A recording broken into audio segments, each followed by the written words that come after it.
Hello everyone, my name is Cutie and welcome to Perilous Paths here on GDQ Hotfix. As always, we focus on Soulslikes, Roguelikes, Metroidvanias, and other adventurous speedruns. Now, we are going to focus on the latter category today, so we are going to be doing a little bit of an October theme, a spooky fest, a little homage to scary things, and we'll be doing that both in today's episode as well as our next episode on October 20th. Yes, that's already planned, and no, I'm not going to tell you what's on it. But before we get into what we're doing today, as always, we are the first show of the week at the very beginning of Monday. So make sure you go to gamesdonequick.com/hotfix or gdq.gg/hotfix to check out the schedule for the entire week, all of our upcoming shows, our runs, our lineup, our events for the weekend, all of that fun stuff. You'll be able to find it there. Plan your week accordingly. But let's talk about what we're doing today. First up, we've got Resident Evil Village with Village of Shadows. Now, our runner will be able to explain this a little bit better than me, but that is basically the highest difficulty of a already difficult game. So Alex is going to be running that. It's going to be incredible. And then we will finish out with Ghostland Yard, any percent with King J. King has been on the show before, absolute legend, has been all over the speedrunning community, runs a million things. That's going to be a ton of fun. He always brings the party whenever he shows up, so you're definitely going to want to stick around for that. And then, of course, after our show, you'll have the scenic route, as always, and that'll be episode 2 for Osborne's show. So without further ado, I'm going to keep the intro short today. So, Alex, how are you doing today? Tell us a little bit about what's going on, what you're going to be running, everything we need to know, and then, yeah, let's have some fun. Hi, everyone. My name is Alex, and I'll be speedrunning Resident Evil Village on the Village of Shadows difficulty, being the highest difficulty. And I'm going to load a save because the category is going to be no intro/siege. And the reason is there's some RNG. I don't like the RNG part. A lot of runners don't like the RNG part, so we just skip it. But basically what happens in the intro is we're playing Ethan. Ethan is also the protagonist of Resident Evil 7. And after the events of Resident Evil 7, he was moved to Eastern Europe with his family being Rose, his daughter, and also Mia, his wife. And they were moved to probably Romania. And everything was fine, everything was great. But we were playing Resident Evil Village, so something happened. So Chris appeared, shot Mia, kidnapped Rose, bonked Ethan, and then they were gone. Okay, fine. And then Ethan woke up in a truck, and everyone was dead. He was walking a so-called Perilous Path and stumbled upon a village. And unfortunately, or fortunately, the residents were actually evil as well. And then something happened in the siege section where Lycans were hitting him and trying to kill him. But we survived with this checkpoint. And in this checkpoint, I have a set amount of guns, weapons, ammo, money, and so on and so forth. And the speedrun is going to start in 3, 2, 1, go. Good luck, have fun. Thank you. All right, so this is the village. It doesn't appear like an ordinary village because there are some not so nice folks around here. And I'm gonna go and do the first trick of the game, being baiting this attack, running to the left, getting hit, RNG manipulation, of course. If I'm getting hit there, I'll die. So, welcome to Village of Shadows difficulty, where if something happens and you get hit, then you're basically dead. So let's try it here. So let's try it again real quick. Luckily, it is literally at the beginning of the run, so it is not that bad. Okay, let's try. Okay, awesome. All right, this was the first trick of the game. It worked out first try, of course. And right now we are stumbling upon some friendly NPCs. And they are, I mean, not so happy about the current situation because they're the villagers. And suddenly there are a ton of Lycans here and there, and they're attacking everyone, eating everyone. Doesn't sound like a very good time. And Ethan survived the whole attack as well as some other villagers. And now they're gonna call an emergency meeting, and they will talk about who is the sus one in the village. And since Ethan is literally the newest person there, everyone suspects him of bringing Lycans. And it turns out that Ethan wasn't the sus one, it was this grandpa here, and he attacked the villagers, ate a few of them, attacked more, and killed some of them. And right now the current goal is to escape. So I'll do that by picking up this screwdriver and also trying to make this car or truck work. And Ethan is very special because he's not going to drive like backwards. No, he is very intelligent. He is going to ram the inside of the building, causing some destruction here and there. And now it is time to try to escape. Okay, so there was, with an emphasis on was, a friendly NPC, and now she is also gone. And Ethan tries to find his daughter and his wife, and he has a strong suspicion that they might be somehow here, in the castle, to be more precise, and that's exactly where we are heading. Alright, so what you have seen there is me pause buffering a few times, and whenever I do that, it is either because I have to think about what I'm doing, or I am loading in items a little bit quicker. So every single time I'm opening, for example, a chest or a crate, the items have to spawn in. And if you pause buffer just a tiny little bit, they will spawn in while it's pause buffering, and then I can pick them up instantly. It's extremely nice. Some sections where I can just grab some ammo or loot whenever there are some enemies behind me. Right here I'm gonna shoot some crows because they're dropping lei. This is the in-game currency, and I really hope for some good RNG, and this is very, very good RNG actually. As a matter of fact, I have 13370 lei, so that's also very nice. And right here I'm trying to enter the castle. It is going well until it doesn't go well anymore. This is Heisenberg. He found us.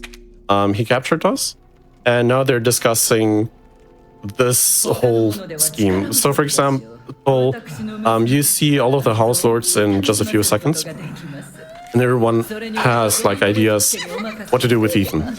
Ethan wants to survive, they want him dead, and Lady Dimitrescu, the lady on the left side, is saying, okay, let's just flat out kill him. Heisenberg is like, no, let's make it a little bit more interesting, let's make him run a death run and set some lichens onto him. And everyone is like, yeah, sure, this is a very good idea. He's gonna surely die here. So Ethan is just running for his life. And right here I'm pause buffering a little bit so that the archer on the left side is not gonna hit me. Because this can happen a few times. It is super rare, but from my testing it is a little bit more consistent if you pause buffer the archer arrow shot. And right here, oh no, there's a huge trap here. Ethan surely is gonna die. Well, no, there's a small crevice here and Ethan can hide inside here and just survive. And as you see, he has quite some plot armor. And this is gonna be a very common theme in the game, because Ethan is just super, super lucky. Many, many times. Right now, everyone thinks that Ethan is dead. Well, understandably so. So we have a little bit of time to travel and like enjoy the scenery, but enjoying the scenery is slow. So we're hurrying back into the castle. So all of the lichens are also bored and just ran away or something. And it sounds like we're playing in a different language, at least the dub. Is there a reason for that, or just for... Oh, right.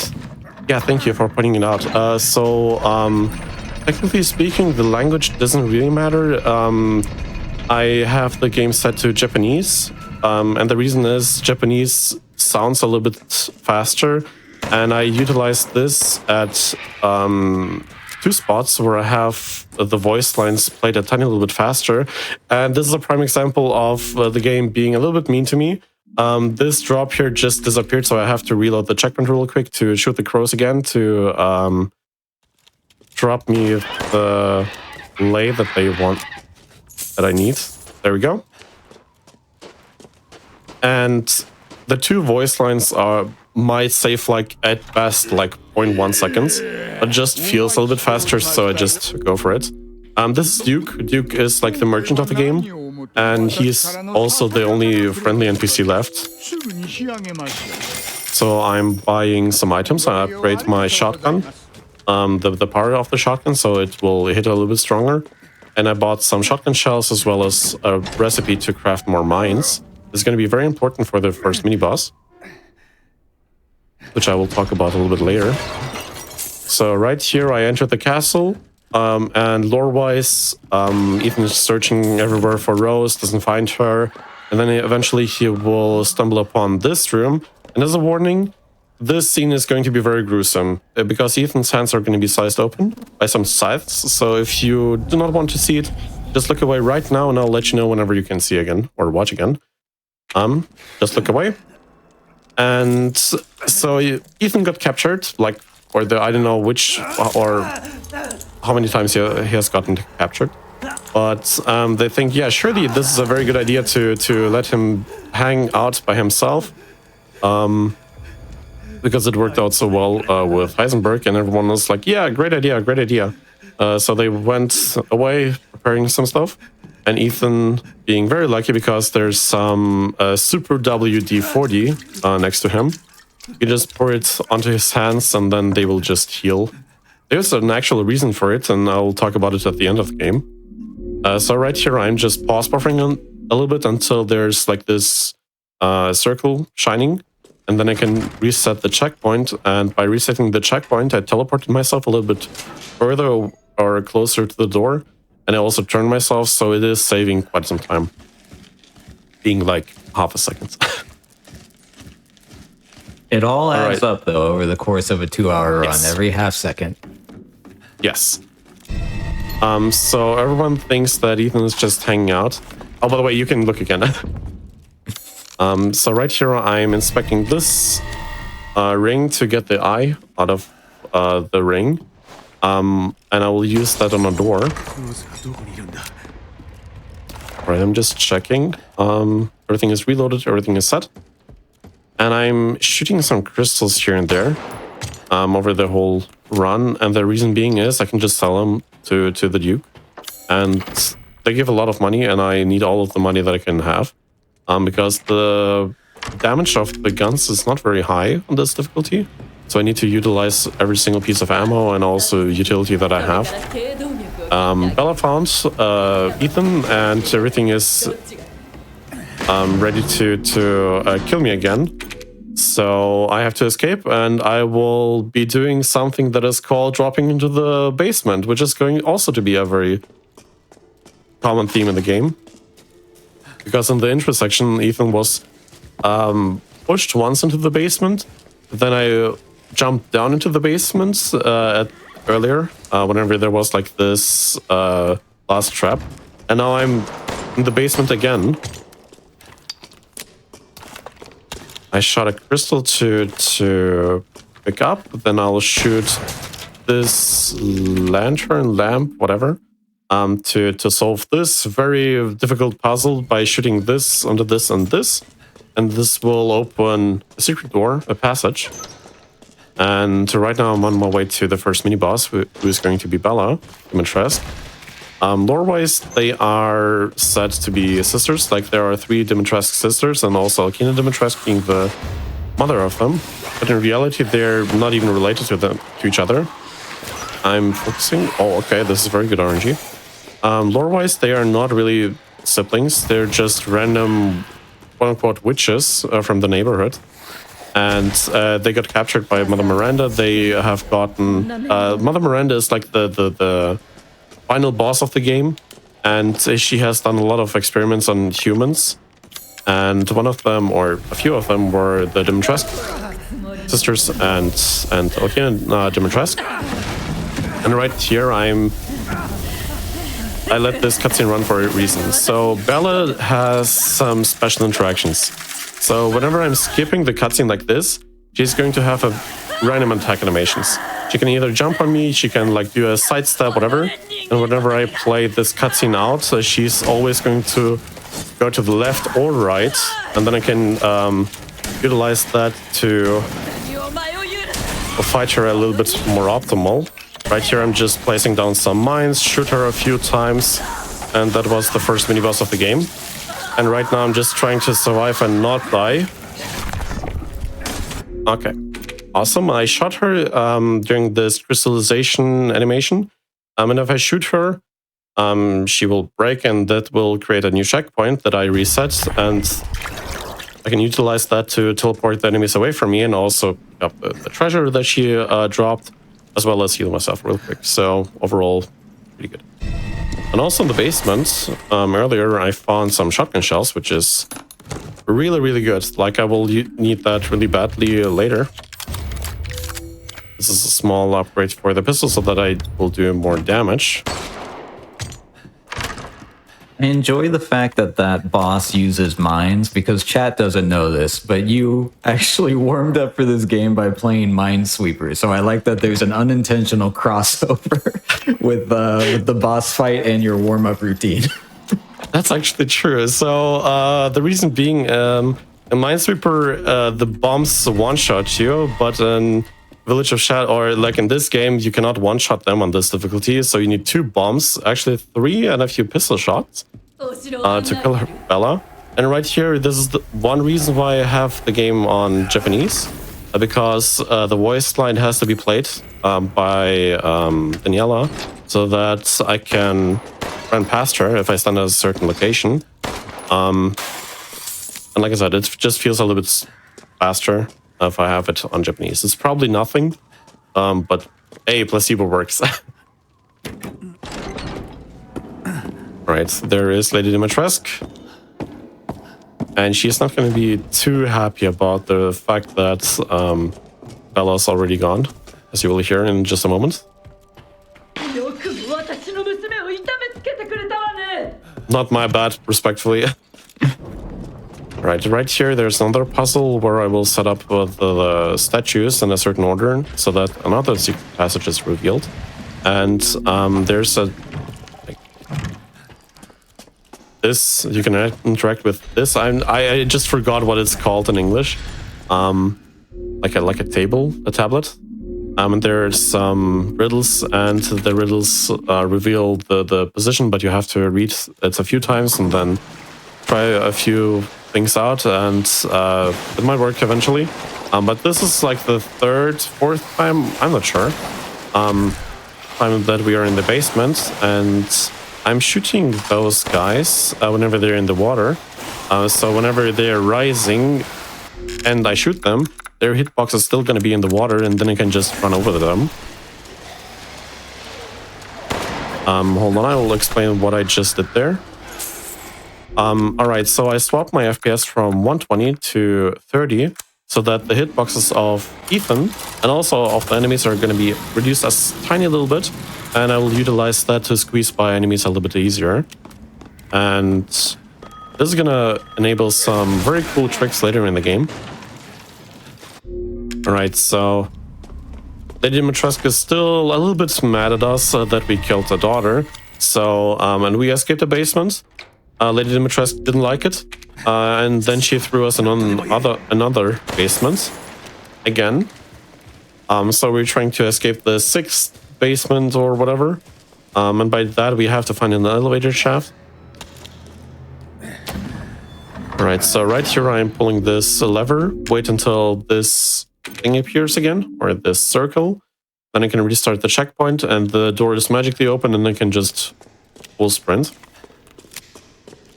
Right, so in the last game, Resident Evil 7, Ethan's left hand was sliced away. In this game, it's the right one, and we have to get it back. So we're running here. Luckily, it is placed very well. So we have our right hand back, where we left it. And now we're just waiting until the doors open. And then I can just run out and... yeah, be hopefully safe.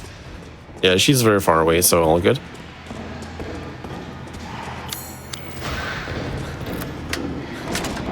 Right, so we're picking up those weird statue hats.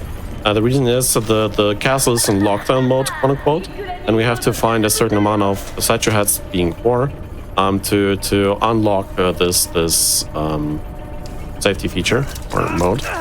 And right here, something very interesting happens. So Ethan is just pouring some water or his wander goo or whatever onto his jacket and also his hand. And not only the hand will heal, but also the jacket. And this is like super crazy to everyone who is playing or watching the game, because everyone wants it as well. I have to admit, I haven't been following the recent Resident Evil lore of the couple of modern games, so I have no idea what's going on with either. But apparently, you just put it right back together. It's all good. Surely it is that easy, IRL.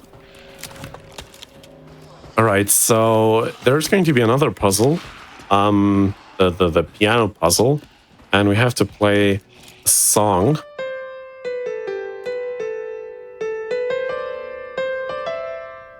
Hey, okay. Usually, like, this is my run killer because I struggle sometimes to press the buttons, and then I end up playing something totally different than I intend to. I was gonna say, did you have to learn piano for this? Actually, yes, a tiny little bit because I cannot read the notes. And luckily the game is very easy on it, but still, it is such a minor thing, but I had to actually practice it. And right here, there's the second mini-boss. I will utilize certain attack patterns to make her... Hold on, I'll explain it just after the boss fight real quick. I'm basically forcing her to do certain attack animations while also shooting her as many times as I can to maximize my damage output.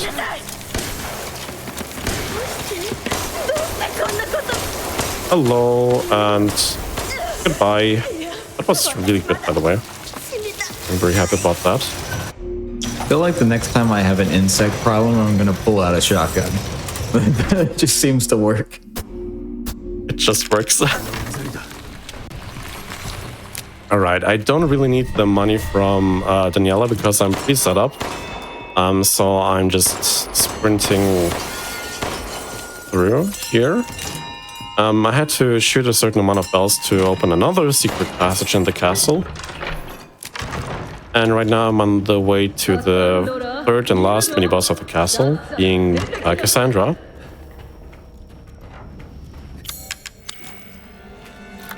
And she's a little bit special because she has a little bit of RNG to her. The others are relatively easy to fight. She's a little bit different just because she can spawn at different timings. So I have to place or throw those mines hopefully well. Nice. Because if she spawns a little bit later, then the mines or the pipe bombs will not hit her as intended. And this will lose quite a lot of time if I misthrow them, because it's crucial to maximize my damage output here.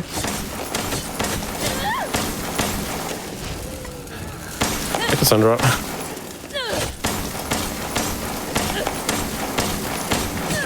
Yeah, a little bit unlucky that I have to reload here, but it's fine. I'm standing here so that she stumbles a little bit closer to me, but this is also pretty good. Alright, so first of all I will inspect this mounted skull to insert at the spot where I grabbed the statue head, and now I shot her while she is crystallizing to get the checkpoint. I reset the checkpoint, and then I got also the treasure, and then I can just run out without waiting for the long animations. There I set the animal skull that I got from the item that I inspected, and now I can actually escape. Alright, so we do have 3 statue heads. There's one missing, and I'm on the way to get it. Yeah, so Lady Dimitrescu is still a little bit mad at us for unknown reasons. So what are you supposed to be doing with her right now? Because she was just kind of hanging out in the mansion. Are you supposed to optionally fight her? Is she following you? Because you're just kind of running past, but what's going on there? She's comparable to Mr. X or to Nemesis. She's just appearing and disappearing a few times. You cannot kill her. You cannot fight her. Like, technically speaking, you can, but this is not gonna do anything. So you just dodge and avoid her until very soon. So I got the sniper rifle, and the sniper rifle, like in almost every single Resident Evil run, is one of the best guns. And in Village, it is literally the best gun for this category just because it does a lot of damage, and I'm going to utilize the damage. The downside is the ammo. It is very sparse throughout the whole run, and you have to utilize every single shot that you have. And do they have to be headshots? Do you get a damage multiplier for that? Yes, yes. I'm just picking up some items without the ghouls hitting me. There are some weak spots to the main bosses, but not for the mini bosses. So, for example, I shot Cassandra and everyone else somewhere just because it deals an equal amount of damage. And bosses do have some weak spots, and I will utilize that with the sniper rifle. Right there, I swapped the FPS from 120 to 30 to squeeze by those flying ghouls a little bit easier. And even though I said that the ammunition is very crucial, it doesn't really matter right now, just because I will get a full magazine anyways. So I can just shoot the sniper rifle without any consequences right now. Alright, so I'm picking up this treasure and this. And I will squeeze by Lady Dimitrescu again. Right here I'm swapping the FPS again to squeeze by her a little bit easier. And after the weave, I'll just go back and just talk with the Duke, have a little chat, and Lady Dimitrescu is very confused where Ethan went, so she just despawned and respawned. During this time, I'm just inserting the statue hats in a certain order to unlock the safety feature from the castle, so that I can actually escape it. Right now, I'm also upgrading my shotgun, my sniper rifle, and buy some items here and there. I'm trying to figure out how that shopkeeper made it through that door. I'm not asking questions, and I think Ethan doesn't want to know as well. Magic, probably. Okay, so I have a very good amount of ammo for the sniper rifle, because I've got a full magazine and also crafted some. And this is going to be very important for this boss fight. And so Lady Dimitrescu is like this tall, strong woman. Yeah, so I'm grabbing this knife and Ethan stabs her once, and then she mutates into this abomination. And this is also the first main boss of the game. And this boss fight is pretty precise, so I'm not going to talk a whole lot right now. And the basic idea is to make her do a certain attack animations similar to the Dimitrescu sisters, while maximizing my damage output onto her.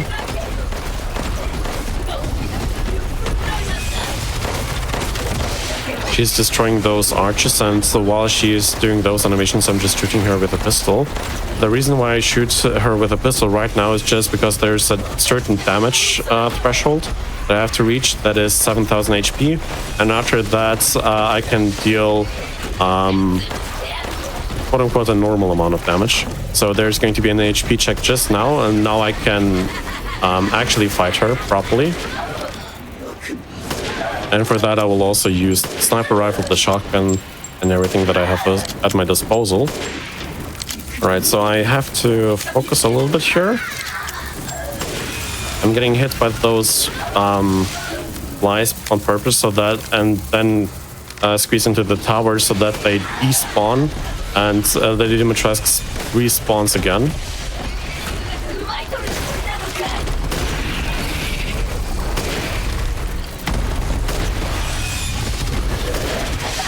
Alright, that's a pretty good amount of damage.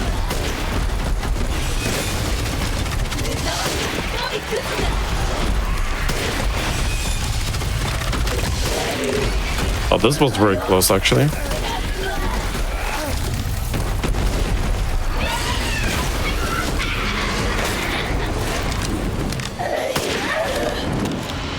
Okay. I thought I did a little bit more damage, but this is fine.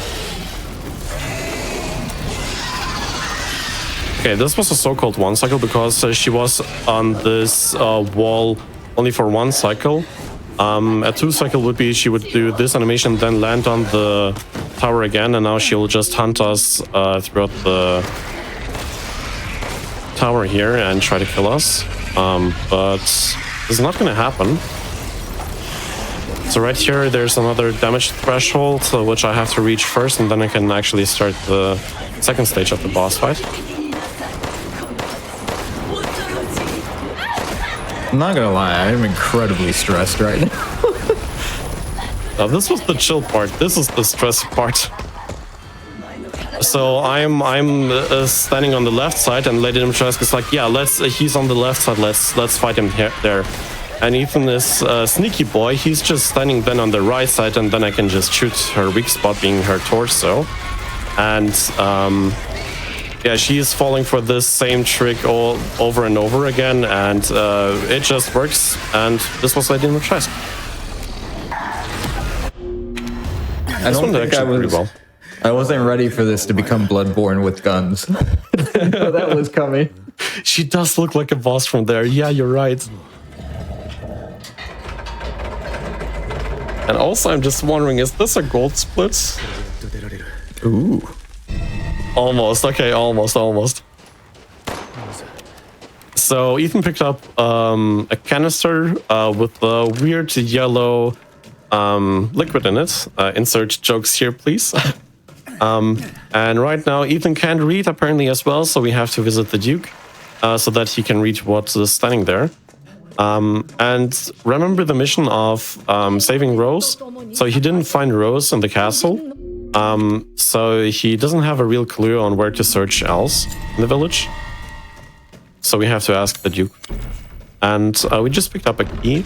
And this key has a certain amount of wings and items in it. And with that, I will only be able to open certain doors in the village.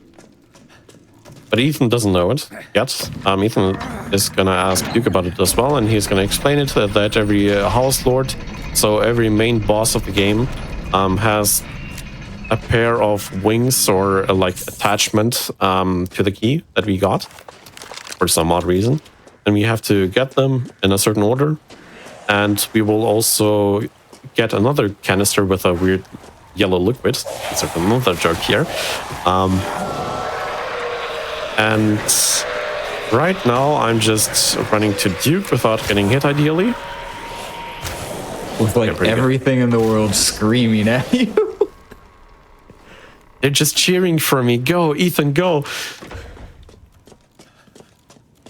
All right, so we're talking to Duke, and he's spoilers that Rose is actually dead. Huge plot. But the canister that we picked up, this is actually a part of Rose. In this instance, it's her head. And we have to collect a few more parts of her to start this reanimation process. It sounds weird. It is really weird, but don't worry about it. Was that the umbrella logo in the middle of the pedestal?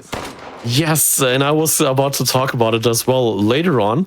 But yes, you're right. The reason is, so Oswald or Spencer, who is one of the or founding fathers of the Umbrella Corporation, has worked together with Mother Dimitrescu whenever he was starting out. And eventually they split apart basically because she had her own ideologies and he had his own. And he wanted to weaponize this whole... Oh, I missed. This is fine. But he wanted to weaponize a little bit and also sell it while she wanted to utilize those viruses or this fungus that she grew in order to reanimate her own daughter who died in the early 1900s to the Spanish flu. And yeah, he basically also stole... Oh, okay, yeah, this is a little bit sketchy, but this should be fine. This should be fine. Hey, this was fine. Okay, I have to grab this, heal myself, and then I'm ready to go. The reason I have one shotgun shell is exactly for this guy here. Just ask him kindly to step away. so that I can just run past him. Sometimes he just doesn't move at all, and sometimes he's like super aware that Ethan is doing a speedrun, so he will try to hinder it. So basically why we are here is because not to say hello to this lycan, but instead to get this item here, another pair of wings for the key, and with that I can open another door. And also there are some chickens running around, and you can actually shoot the animals here in the game to get the meat out of them.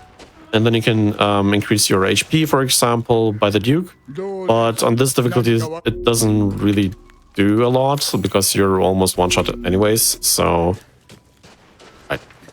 It is better for New Game Plus speedruns because you have like best inventory there. And if you have the max amount of HP, they will actually two-hit you instead of one-shot you. On this difficulty at least. And in New Game Plus runs, you also have lure guns. Alright, so I shot a crow there to get the lay out of it again. And Anabin and Viento is going to be the second main boss of the game. And there's this mysterious fog, and this is not Silent Hill. This is still Resident Evil, and this fog is a neurotoxin that is growing out of some plants around here. And they will make the people that enter this fog hallucinate and see their worst nightmares. For Ethan, it's Rose being sick or ill, and Mia, his wife, leaving him. And it's starting to develop over time, like how bad it is. And right now, I'm not doing a lot besides holding Shift and W and pulling out my knife to run faster, like in Counter-Strike. Unfortunately, it doesn't work like this in this game, but it's another placebo effect that I do.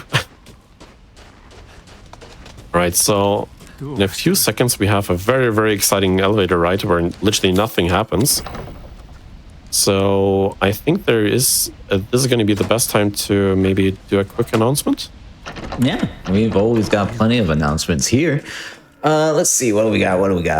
We do have Black in a Flash, which is a community that uplifts and connects Black speedrunners of all levels, hosting special events throughout the year to raise money for charity and celebrate Black voices in the speedrunning scene. So if you want to learn more or apply to get involved, at gdq.gg/BAF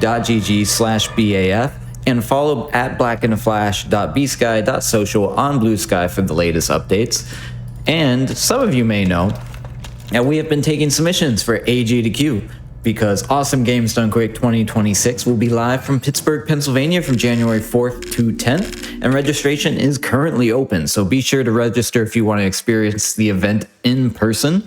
Many of your favorite showrunners, speedrunners, etc. will be there, of course. And you can always upgrade to a foil badge by November 1st, always being for the next month. It is time limited. And you can visit gdq.gg for more information on that. But it looks like we're out of the elevator, so I'll stop doing announcements. Right, thank you very much. So we're at Donovan Viento's mansion, and she has a very strict rule that Ethan isn't allowed to run. But by doing one baby step or small step outside and then turning around and running into the mansion again, I can carry over the whole movement speed from outside inside until there's another trigger, a speed check, and then I cannot full sprint through the whole mansion. Now, chat brings up an interesting point. They said there are no jump scares in this game. Is that true? Yes and no. So there are some jump scares, but they are not really scary. Like, I'm gonna show one in just a moment, where I will announce it. But right now there's nothing really. So lore-wise, a little doll, a little scary. Exactly, and the thing is, we're in the basement again, or in one basement again, and this basement is a little bit different from the others because this is built like an escape room. You have to find clues in order to solve puzzles, but luckily the puzzles only have one answer. So I can just insert, for example, here the wedding date of Ethan and Mia in order to open the door. right here, I have to inspect this leg, or this wooden leg here, and this will give me this winding key, and this will be used at a different puzzle. And about the jump scares, hold on, this is going to be one. That's it. There was a sound jump scare in the room before, but it is so minor, like barely anyone notices it. Okay, so I have to focus for just 1 second. Hold on, sorry, I did an oopsie. There you go. I'm trying to figure out how you figure out that puzzle. There are some lines, and those lines have to align in a certain way. And the pattern is like you swap 1 with the 2, 2 with the 4, then 4 with the 3, and 4 with the 5. But I swapped 1 and 3, I believe, so I messed on. This is another jump scare, and I just messed it up once, and I had to look where the lines are. So we got some pair of tweezers, and with that we can interact with this puppet again to get another item for another riddle. Another jump scare is coming up. That's it. No. So yeah, like technically speaking, there are jump scares, but they are nothing like PT or anything. No, I wish though, that would be great. Right here, I couldn't finish PT, so I don't know if I'm with you with that, but fantastic game. 10 out of 10. Unfortunately, they didn't continue it, but PT is great. Like if you find PT somehow, or installed it like back in 2014, I believe. I still have it. I do have it. Really? Nice. Yeah, it's on my PlayStation. Fantastic game, honestly. In the background, Ethan is watching The Ring. And so we have to climb down to Samara, greet her, and get another item. And so that's exactly what I'm gonna do. Even the board here got scared of the movie and just dropped down. So, as you see, we don't have a lot of guns. We don't have any guns, as a matter of fact. The reason is that whenever everything went dark, Ethan was disabled or whatever. Like, he just didn't function at all. And Angie, the small puppet, just yoinked his weapons and guns and everything without him realizing. So we cannot shoot open doors or stuff.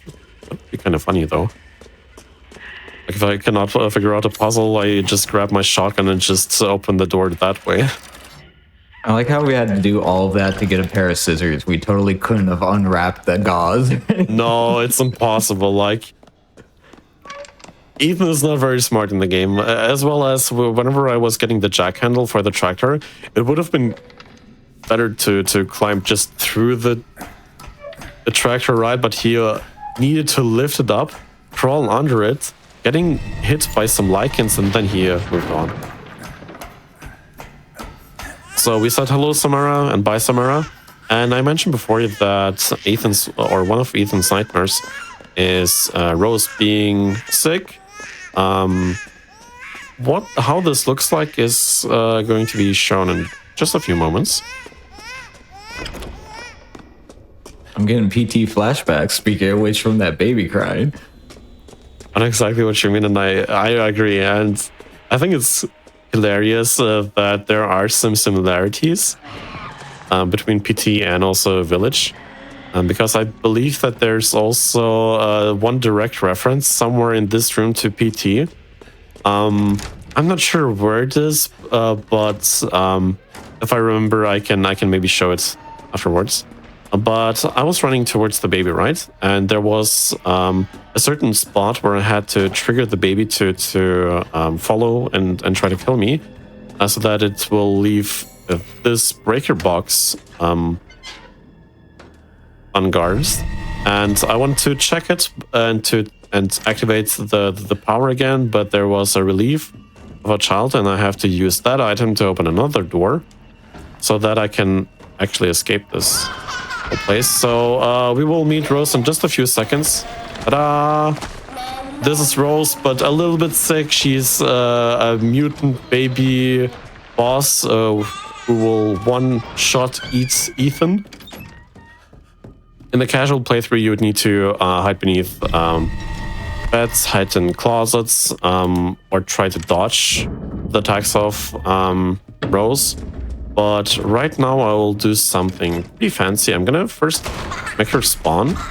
I'll stand here and wait until she is moving up until this point. And I'm swapping my FPS from 120 to 30. Wait until her left arm is raised again. Then I can just sprint past her. And while she attacks me, I'll just squeezing by her and then perform the so-called baby skip. This saves quite a lot of time, actually. I believe like 30 seconds. And so whenever it was found that it's possible to squeeze by Rose, there were like, I don't know how many iterations or versions on how to perform the baby skip. One of them is, for example, hiding behind a door in the kitchen. And whenever she is entering the kitchen, you are running out. But it was a little bit inconsistent. So eventually people have figured out the best way or the fastest way, being like standing literally next to her. So she's very chill and very nice. She's just waiting there politely until we are in the elevators. And bye-bye, Rose. She's such a cute baby. Oh, who's a good They girl? grow so quick, right? And I don't think we've mentioned this yet, but you are based in Europe, and so for you, it's like, correct me if I'm wrong, about 2 a.m., right? Yeah, correct. Okay, so do you feel any extra scariness related to playing this at 2 in the morning?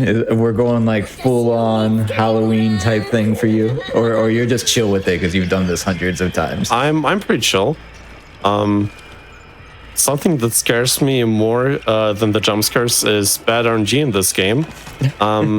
And we are fighting the next main boss of the game, being Angie. But she's actually done a bit in event, but I'll talk about it in a little bit. So there are 3 spawn points. The first one is in this bedroom upstairs, and the second one is in the dining area downstairs. And there's some RNG involved here. So there are 2 spawn points downstairs. One is good, one is bad. And the second one scares me a little bit more just because I cannot hear where the third spawn location is. So right here, this is the very good location. So now I'm just listening to the sound cue where she will walk or fly or whatever. Okay, so there was one sound cue in the right ear, so I can just run here, and this is also the good spawn. So this saves quite a lot of time actually compared to my PB. 10 seconds as a matter of fact. The bad spawn would be like in one room next to it, and there's also one super rare spawn in a totally different room. But the super rare spawn is so rare I got it like once or twice in I don't know how many hours. Flashbang, by the way. Right, and as a matter of fact, we were not fighting Angie, but we were fighting Donna. And her superpower. The Japanese voice acting for that was pretty spectacular. Yeah, the voice lines are great. Alright, so we got our weapons back. Now we can also enjoy the scenery. It is very pretty there. So I would 100% live in that mansion without Angie being there, and also the puppets and with internet, please. Alright, and I'm gonna show you something that is not really gonna be used here, but right here you can pause buffer, and whenever it disappears, like whenever those options are grayed out and there's like this loading ring, this will load in the next zone of the game, and if you do it correctly, you can save quite a lot of time over the whole run. With every pause buffer, you can save up to 1 second. And there are like 4 or 5 elevator rides where you can do it. And then you can save a lot of time. I think like in the best case 10 seconds or something, floating times. But it is very impractical in RTA timing. in LRT where the menu is not counted in the timer. This is pretty huge. Right, so I also reset the checkpoint there so that I can teleport myself a little bit further and run towards Duke again and show him what I found. Okay, very, very good RNG. Oh my lord, okay. Seems like you're saying that a lot. This is a good one? Yeah, it is surprisingly good. Like, usually it is not that good, honestly. So I do speedrun it quite often while live streaming it, and I can guarantee this is very, very good RNG. Like, it's way, way better what I had the past couple of weeks. The worst RNG would have been like pistol ammo, but I got shotgun ammo, which is going to be very handy. You were about to say something? Yes, I was going to say, is there any chance that we are looking at PB possibilities because of the RNG? Is that something we should keep an eye out for? Maybe, actually. It might be, like, right now it is not on PB base, but I can squeeze out sometime. Yeah, it might be actually a PB later, because I have a huge time save later. Alright, so I have a few new guns, and I'm gonna sell the old guns and also some items that I have found along the way, being that and that. I'm gonna upgrade the new shotgun and also the sniper rifle, and why I'm not upgrading the reload speed, I'm gonna talk about it in just a moment. I'll also buy this, and some mines, some bombs, rope, for enough rubies. And right here I got another pair of wings that I attached to the key that I got. So with that I unlock the next area, and I'm getting hit by this puppy on purpose once, because if he's not gonna, or if it's not gonna attack me, the chances are pretty high that it will attack me very, very soon. Like, whenever I leave this hut there, it has a chance of it attacking me. And right now I just hope that it's not gonna aggro me. Now I did. I'm sorry. Go ahead. Sorry, 1 second. Okay, all good. Okay. You were about to say? I was gonna say I did check. If you are on PB pace by the time that we make the normally scheduled breakpoint, we can skip the break and keep going to ensure you have a chance at the PB if we are still on pace then. So let us know whenever you get to that point, and we can decide if we want to keep the break, or if you are having a really good run, we can just go straight through. Okay. Alright, and the next main boss is going to be Moreau, and Moreau is a very special boss to me because, in my personal opinion, he is the most difficult to learn, and also the most difficult to master, because if you do just one step more to the left or to the right, or just have a bad positioning for by just one pixel or something, he will utilize it and kill the whole speedrun. So I've had quite some time learning him, and also whenever I was off by one pixel, it is very difficult to find that one pixel that I misstep. So eventually you perfect those bosses, and Moreau was, for me at least, by far the most difficult one. We just met Moreau and joined another party, Rose. He doesn't like it, and he's gonna try to get us by spawning this goo or whatever it is. And right now, nothing really spectacular is gonna happen besides me just running and grabbing items and literally do nothing really, because nothing really happens. So if there's another announcement to make, that would be a great timing actually right now. Especially if we end up skipping the break. Yeah. I can tell everybody that GDQX is back at TwitchCon San Diego from October 17th to 19th. That's only a couple of weeks away, which will be benefiting the World Central Kitchen. And you can check out the full schedule of GDQX 2025 at gdq.gg/schedule.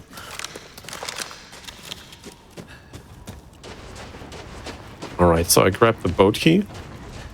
And with the boat key, I'm gonna drive the boat. And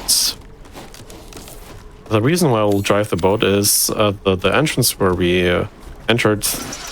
This whole area is covered with this goo or whatever it is by Moreau, so we have to find another way to get out. And we have to confront Moreau that he should remove it, but Moreau is going to say no. So Ethan is going to do what he's best at, being lucky first, and second, confront his enemies with guns. And Moreau is very special because underwater he is basically invincible. And unfortunately, we do not have like a submarine to fight him, but a small boat. So we have to get rid of the water first, and then we can fight him. Right here, there's Chris Delta Team Special Wolfhound Gang or whatever it's called. They're trying to find Mother Miranda and also try to get more information about the whole situation. And he is telling Ethan, okay, just chill out here, we're gonna take care of it. Ethan is like, no. And Chris is like, okay, sure, then do whatever you want to. And with that, Ethan is lucky again because he just dodged perfectly every single attack from Moreau. And pause buffering to get this checkpoint here. I reset it, and then I can hold Shift W and move on. Just checking my ammo real quick. I'm a little bit short on pistol ammo, but I think 3 bullets should be fine. So in order to get rid of the water, I'm gonna utilize this dam. I have to open the dam, but there's no power. Perfect. I have no words anymore. Like, the game is being really, really nice to me, and I'm very thankful for it. So I needed pistol ammo, and it just straight up gave me pistol ammo. Thank you very much. Maybe you need to run at 2 in the morning more often. Maybe that's the trick. Scary games at scary times. Speedrunning Resident Evil 8 at 2 a.m. In brackets scary, in brackets another went well. To get power, I have to run those mills and like move the electricity to the dam. And in order to achieve that, I have to get to the first mill. Yes. So I'm waiting here for Ethan until he has pulled the lever. I reset the checkpoint. And I can just turn around, run over the bridge. And this is going to be the reason why I have 2 buttons to interact. I have Q and F bound. And the reason is, in this area specifically, a lot of inputs are getting eaten. So I'm just spamming every single interaction button there is in order for those bridges to be up at all time. Right here I reset, and it worked out very well actually, so this is pretty good. I reset the checkpoint so that my spawn is normalized, and also Moreau attacking me a little bit sooner. Shotgun ammo, I mean, sure, thank you very much. I have to run the game at night, so this is incredible right now. Alright, so Moreau is just trying to kill us, but Ethan is just being lucky again. Every single time just dancing. I didn't think he was actually trying to hit you. Oh, he's showing off his moves for GDQ. Wow, I see Moreau.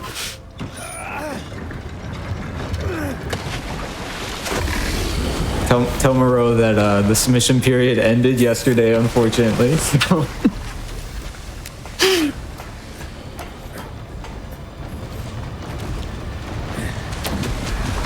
Alright, so I'm gonna interact with the first mill, but first I fish this boat out of the water. With that I can just run to the mill here and interact with it in just a moment.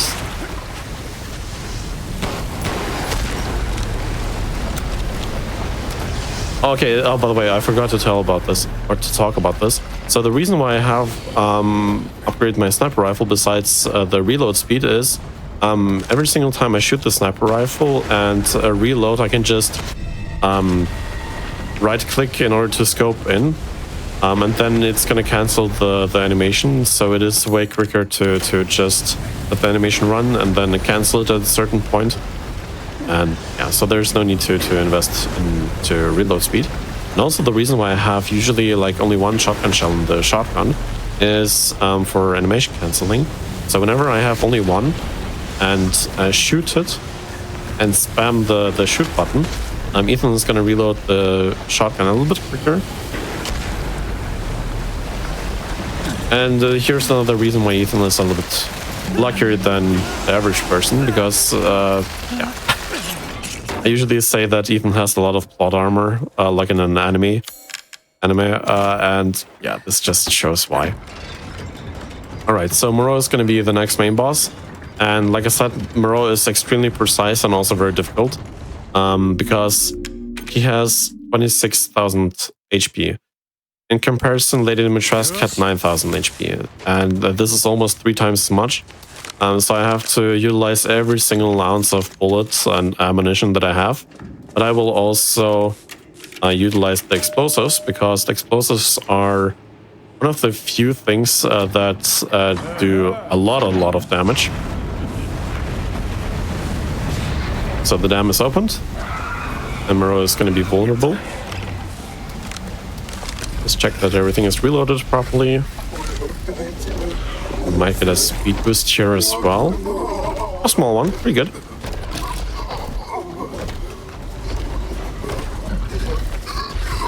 Alright, for this boss fight I'm gonna be quiet and just try to focus on the boss fight, and afterwards I'm gonna explain. But basically it is like every single other boss fight, I'm just utilizing attack patterns to hit his weak spot.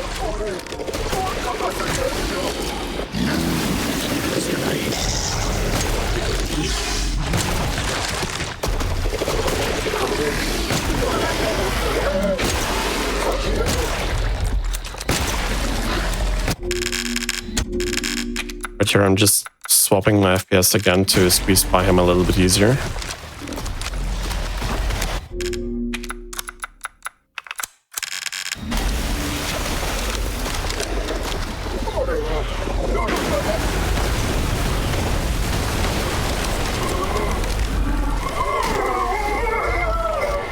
Oh no. Okay. Never seen that before, but sure. Okay. Oh, that's our one. Okay. I'm never questioning what is happening on VOS.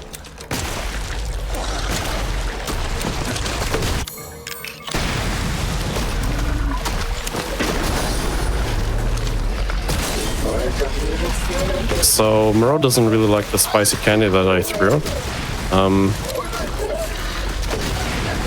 I have to do as much damage here as possible because I don't have a lot of sniper ammo.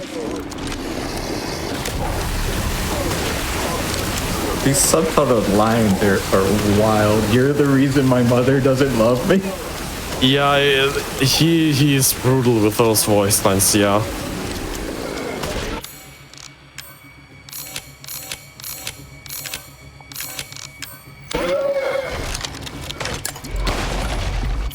Okay, I overcrafted. I have one bomb more than I expected, though, so that I can just... I mean, I can just use it, why not? It doesn't really happen often.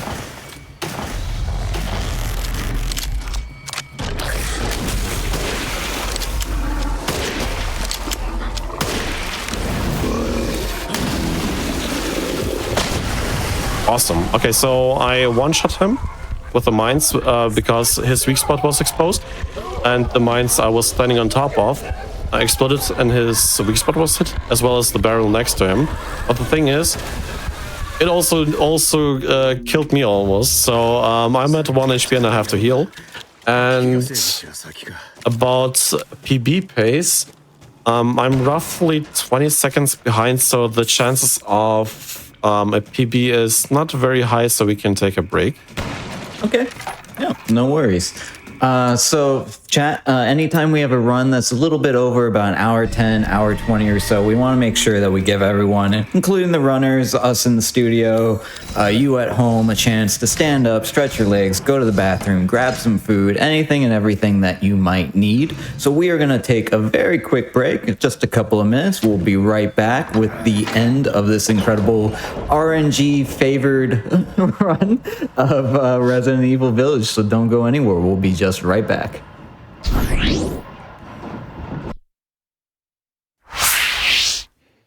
Hello everyone and welcome back to Perilous Paths here on GDQ Hotfix. We are in the middle of a Resident Evil Village run, Village of Shadows, the highest difficulty being done by Alex. But apparently this run has been so far very RNG blessed. So if you have missed any of this amazing run, you can always catch up on this run as well as anything else that has happened on the GDQ channel by going to our YouTube. That includes our hotfix shows, our special events, our marathons, our main events, everything and everything. YouTube.com/gamesdonequick. And if you're currently watching this on YouTube, you're in the future, it's a week, 2 weeks from now, whatever. Don't forget to like the video, subscribe, and turn on notifications to stay up to date. But that is enough shilling for me. Alex, let's get back into it whenever you're ready. Okay, I'm ready, and the timer can continue in 3, 2, 1, go. Awesome. So we skipped the elevator rides very conveniently. And right now I will enter the first, technically speaking, optional area of the game, but for this speedrun specifically, it is a necessary area because I will pick up the Wolfbane or the Magnum, and the Magnum is super strong. I think, technically speaking, the best gun for the game or for this difficulty. But the thing is, the ammo is basically not existent, so I will use it only at 2 bosses. And I'll also pick up some extra ammo in this hut here. And also some more money. This is pretty nice.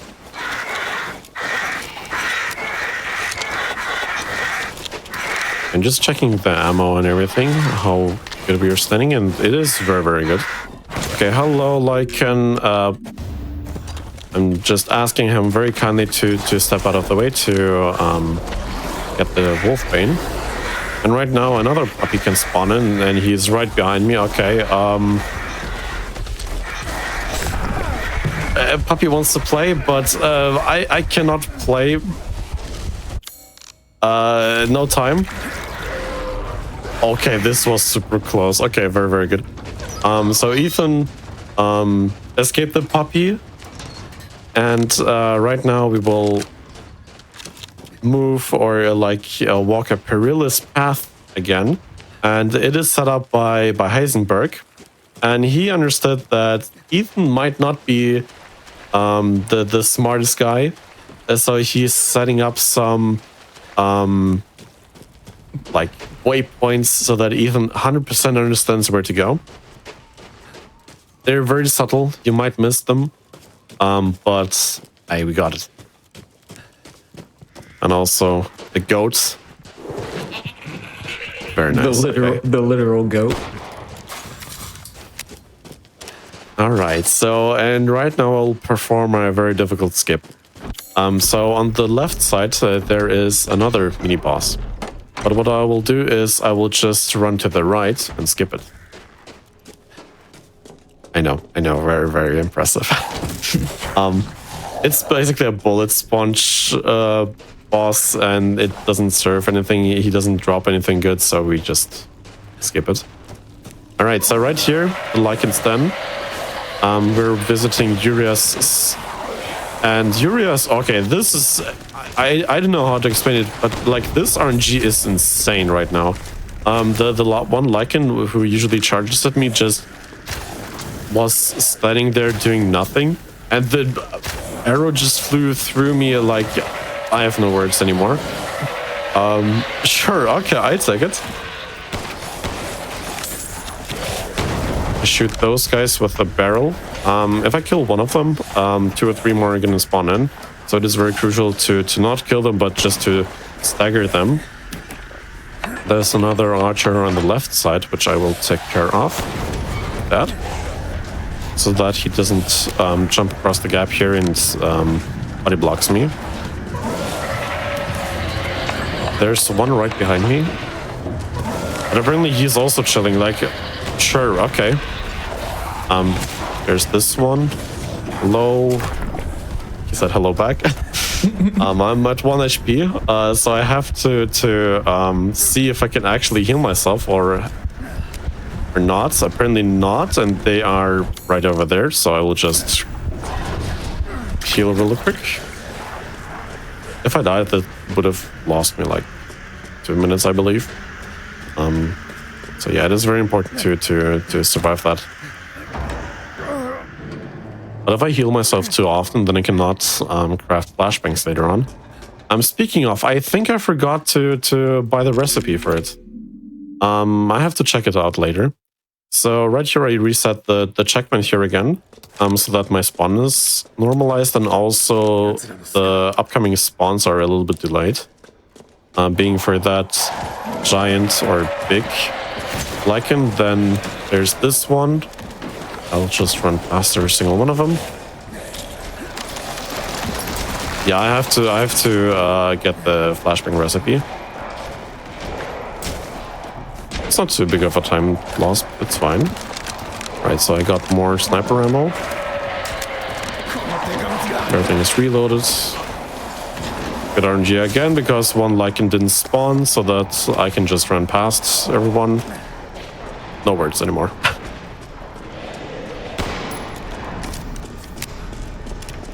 Alright, so Urias is also the final boss who has the last piece of Rose. And there it is.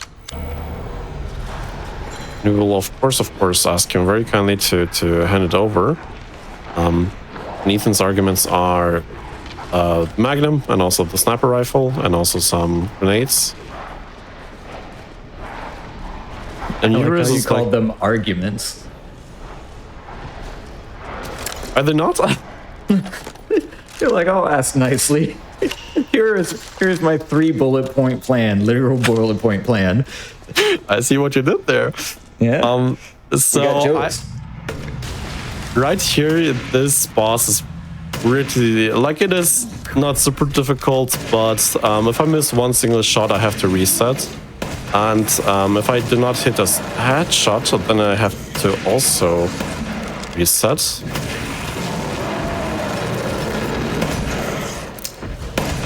There you go, this is the sign that everything worked out, because he's going to be staggered.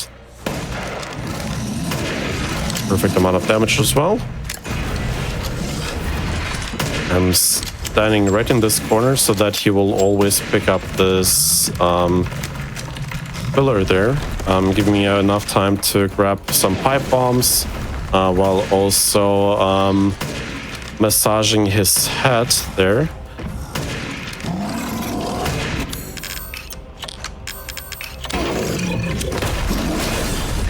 So some spicy candy here. And that was the boss. Pretty good. Some crystals because they give money, and I need some money. So that worked out pretty well.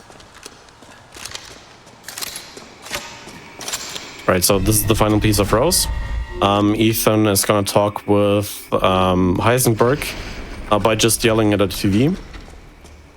And right now I'm heading out to Heisenberg to talk with him about like this whole plan that he has of resurrecting Rose, and also quote-unquote help Ethan with this whole dilemma that he has going on here.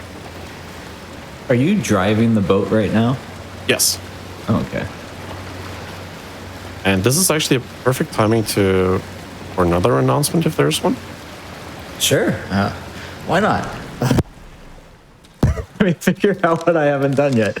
We did have some subs in chat, so thank you very much to everyone who is supporting Games Done Quick with subs, gift subs, bits cheered, etc. Your contributions do help keep our shows running, so personally, professionally, do thank you so much for doing that. And if you're enjoying the stream, do consider subscribing for exclusive emotes, ad-free viewing, and access to chat during replays. And you can also always support the stream by sharing the channel with your friends, letting people know what's on, what you're looking forward to, being active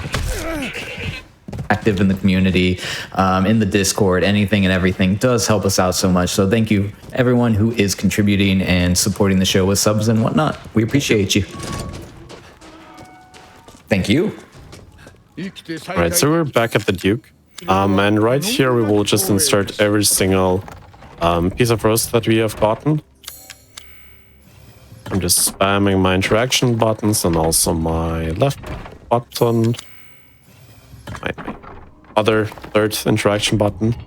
Then we have this giant chalice that weighs probably a few pounds more than I can bench, and Ethan is just casually carrying it in his pocket somehow. I don't know what he has on, but insane. This man is insane. And with this giant chalice in our pocket, we're running towards the Giants meeting, I think it's called. And there we have to insert this chalice, and then this whole reanimation process of Rose is starting. All right, there you go, with the umbrella logo here.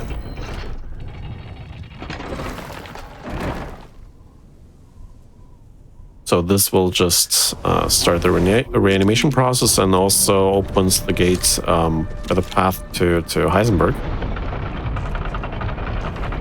And right now there's just a little bit of waiting here and there.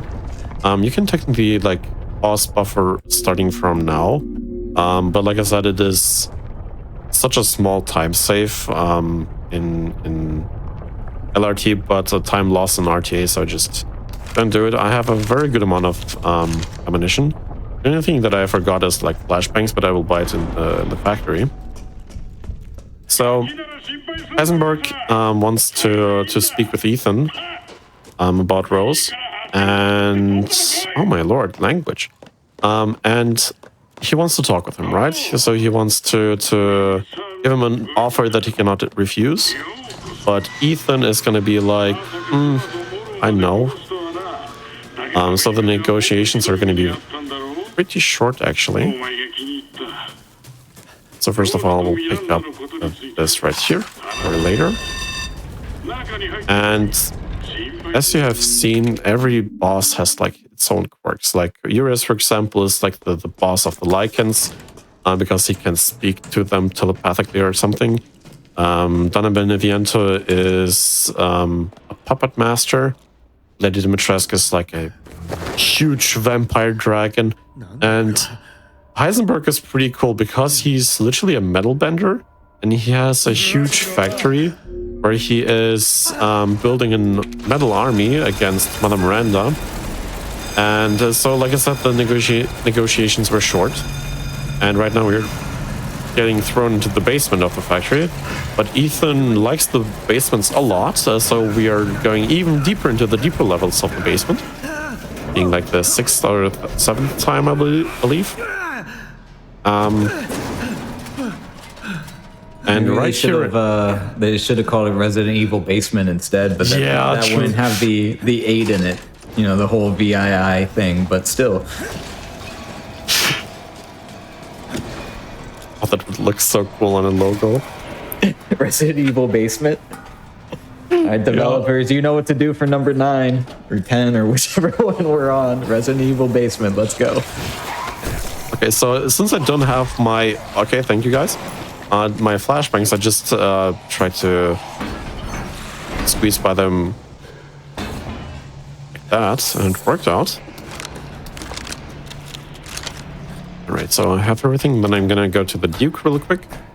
And this whole factory is also built like an escape room, but this time I have my guns with me, so that the escape room is not going to be as scary as from Donna Beneviento. And I mentioned that our friends. Well, let me just get the flashbang rounds real quick, and then I'll explain why Heisenberg doesn't like Mother Miranda. Hey, Duke. Right, there you go. We'll need that. And also I'll grab the backup item here. This first, and then also this. Just because I need some more flashbangs later. Alright, so Heisenberg doesn't really like Mother Miranda because he got also captured like everyone else.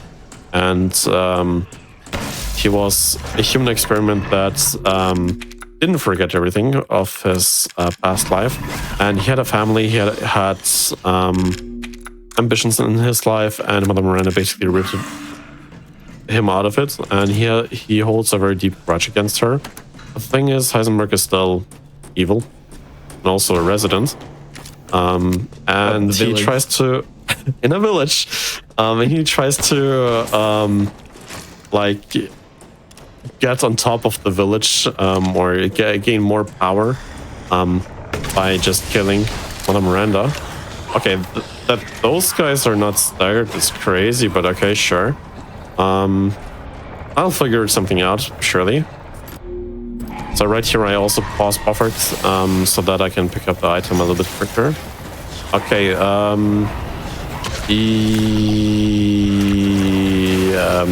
okay, I have to improvise a little bit. This is not part of this speedrun. This, usually I just run past them, but okay.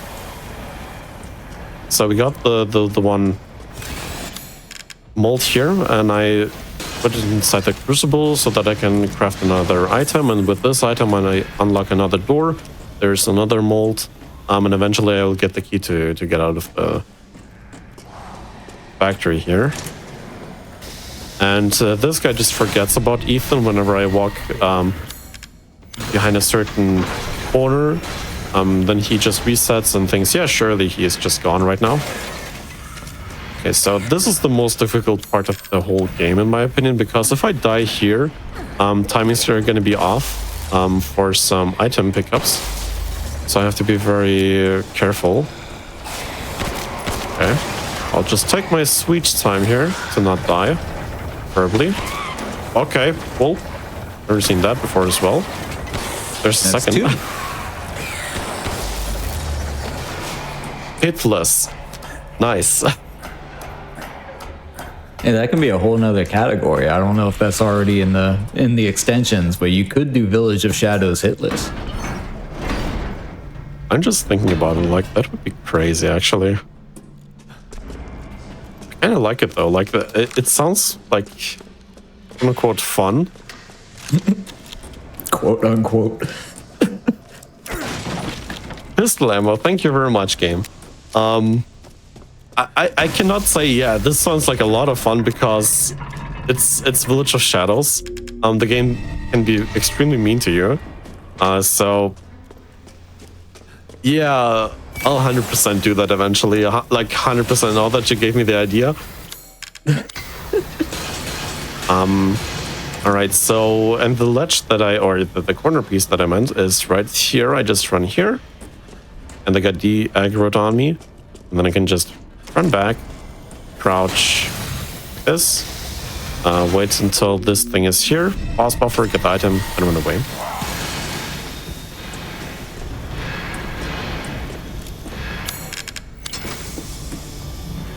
There we go. Now the power is basically on, and now I can try to get the key and run out of the factory. You know, I feel like I'm late for class. Those are like school alarms. I forgot to swap the ammo, but this is fine. Wow, okay. Hold on, I'll try to not miss a shot here. Not get hit. Nice. Alright, so I swapped the FPS so that I can not only squeeze by the enemies a little bit easier, but also not get hit by the one ghoul or zombie or mecha zombie or whatever behind me. Mecha zombie. Yeah, that was sweet. Okay, now I have to get some pistol ammo, so please, please, please, game. That would be really, really nice right now. Pause buffering again.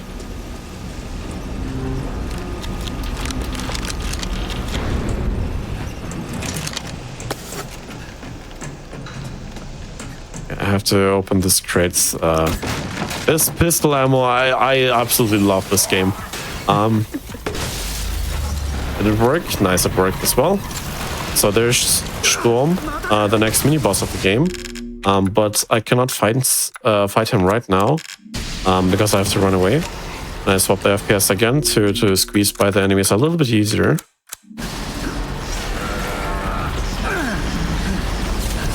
Alrighty. And Sturm is also a reference to a very old school horror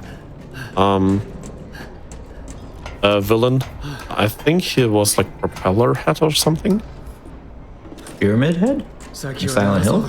Almost. There's, I believe, a 50s a movie from the 50s, like way back.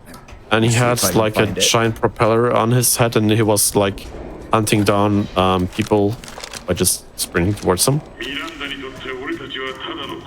Says it's found in, according to Google AI, Frankenstein's army. Oh, okay. Wait, that's from 2013. That can't be it. I don't know. Chat, if you know, let us know in chat. Yes, we'll crowdsource it. All right, so in the background, Heisenberg has been talking about his motives and why he's the good guy in this story. And he still wants to get Ethan on his side, but Ethan is not gonna succumb to those ideas and just be hopefully a very fast boy and just get to the end of the game as soon as possible. Oh, okay. Ooh.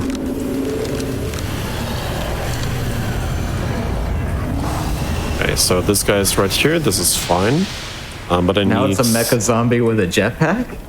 Yes! Exactly, yes. There's one. The other one is down there, so it's totally fine.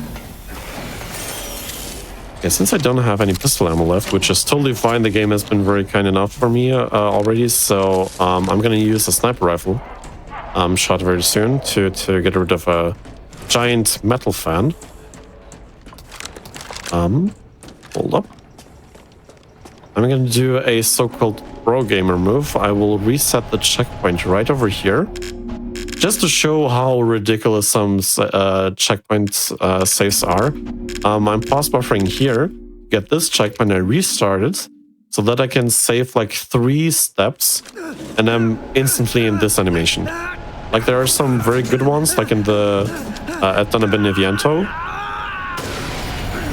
And there are some ridiculous ones like this, like 3 steps. This doesn't even save like 0.1 seconds, it saves like 0.0 something seconds. But if you like do it very consistently at every single checkpoint, you're gonna end up saving a lot of time. I think like 25 or 30 seconds. Maybe more, I'm not 100% sure right now. It's utilized a lot more in on not on amateur difficulty, but on the easier difficulties, because movement is there way more important than on Village of Shadows. On the Village of Shadows difficulty, you just try to survive and get through the whole game basically without dying, ideally. Or getting hit. If you're doing hit lift. Or getting hit. Alright, I'm gonna use a shotgun shell to open a crate really quick. Was that a bird cage? Yes. So the bird cage, like usually, contains some ammo that I will need. Who doesn't store their ammo in bird cages? Right? I mean, better than in fridges, right? Right? But if you store the ammo in, like, fridges, it would deal, like, extra cold damage, so it is pretty useful. That's true. Cryo bullets. Yeah, cryo bullets, yeah. We're doing a BioShock crossover now.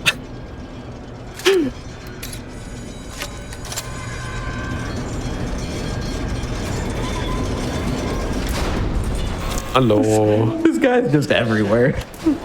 Yeah, he's super nice and helpful. Like, he always has like his charm. He's always laughing, having a good time while teleporting from A to B, and doing some Resident Evil 4 merchant references by saying, for example, "What you buying?" or "My good friend said," and then he inserts like a quote from him. Pretty cool. I like him a lot. He reminds me of the van shop in Devil May Cry 5, where it's just like always there, no matter how impossible it would be. So with a compelling argument of a grenade launcher, I just asked them kindly to just sit down and chill for a second, and they were like, "Okay, sure." I'm stealing that phrase, compelling argument. Right, so we got the key mold, and with that I'll just insert it into the crucible, and then I can craft the key to get finally out of here. Okay, and right now I'm just gonna try to do a really cool skip that worked first try very nice. Otherwise I would have just died there. Right, so they are also perfectly lined up, so very nice. I have to craft another set of flashbangs. Really quick. My ammo is magnificent right now. Dodging another attack. Just crouching and running to the right of him. Okay. 30 FPS? Yes. I'm just running past them, and right now here's a pretty cool skip where you just shoot him. So he is blind, and ideally I can squeeze by him. Awesome. This only works on 30 FPS, whereas the baby skip, for example, also works on 120 FPS, but it is a little bit more inconsistent there.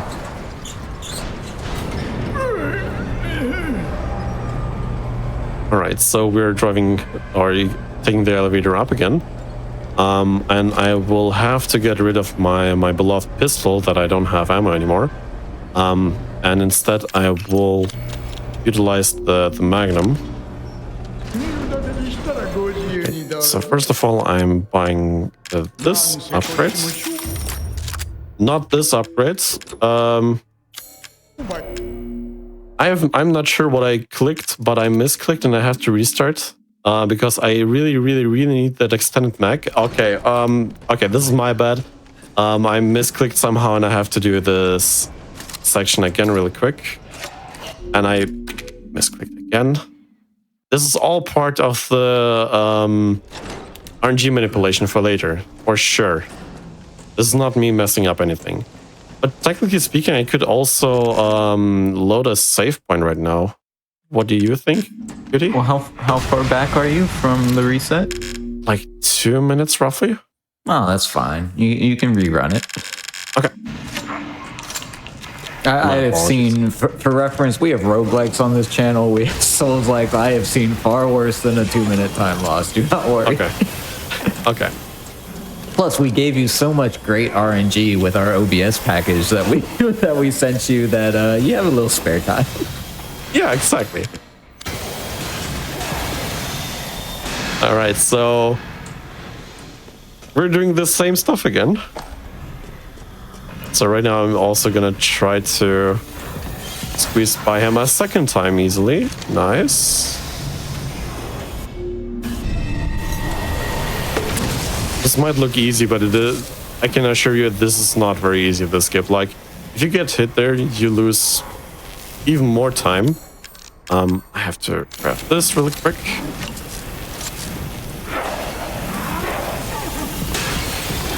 Awesome.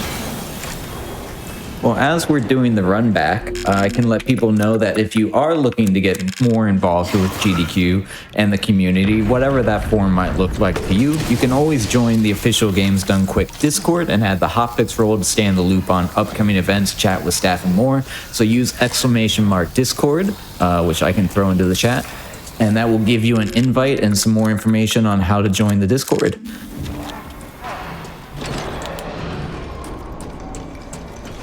Oh, that wasn't even 2 minutes. We're already back. Hey!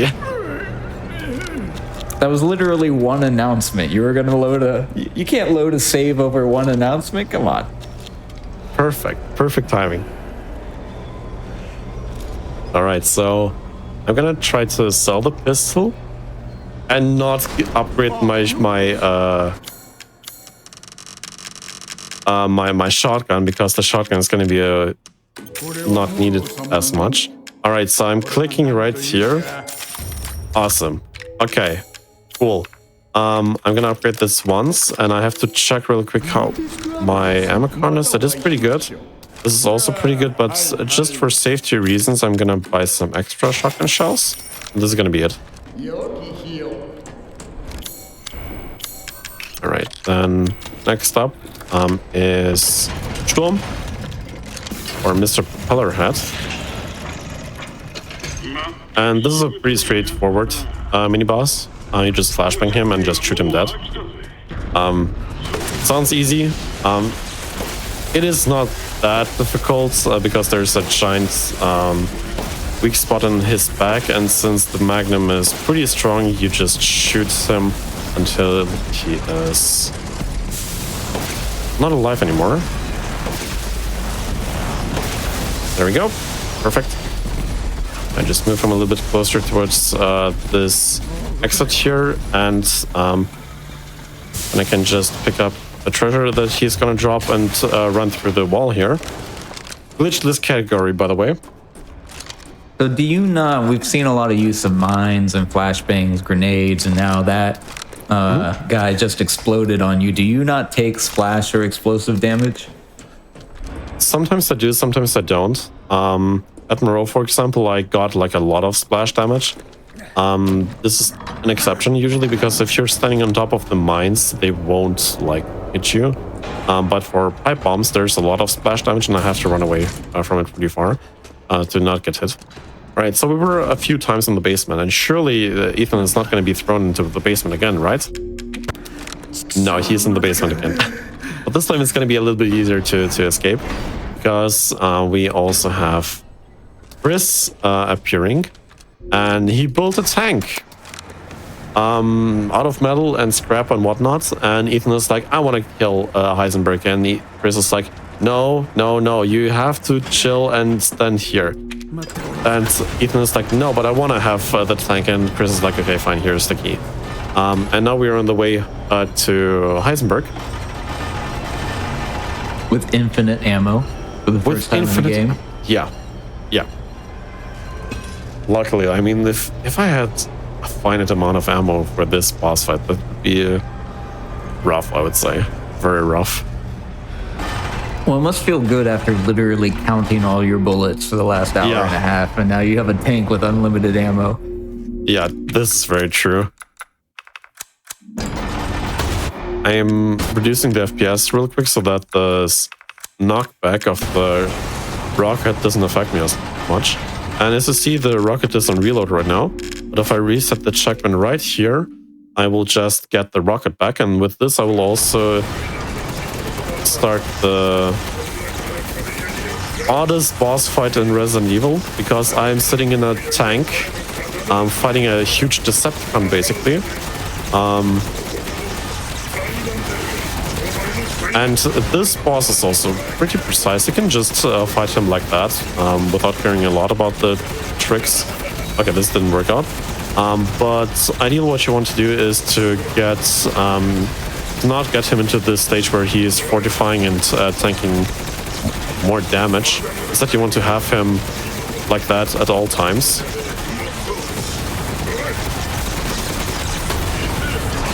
I'm just gonna shoot him, and we'll try to keep him in this corner to set up a faster animation for later. And right now he's pretty chill. That's pretty nice.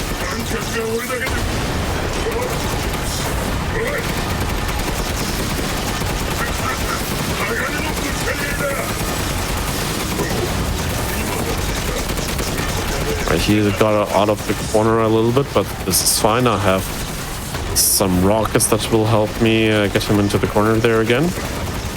Now I skipped an animation, that's pretty nice.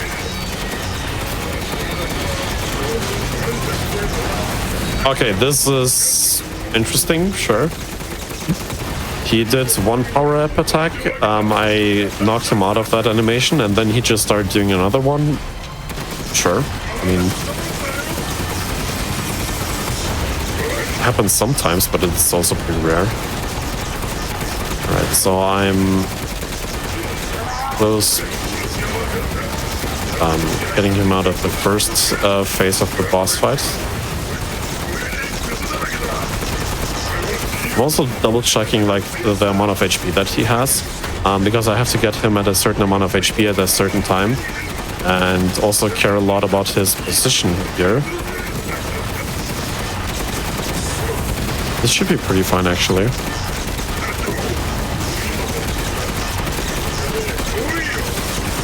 Now I just have to, okay, not do this. Okay.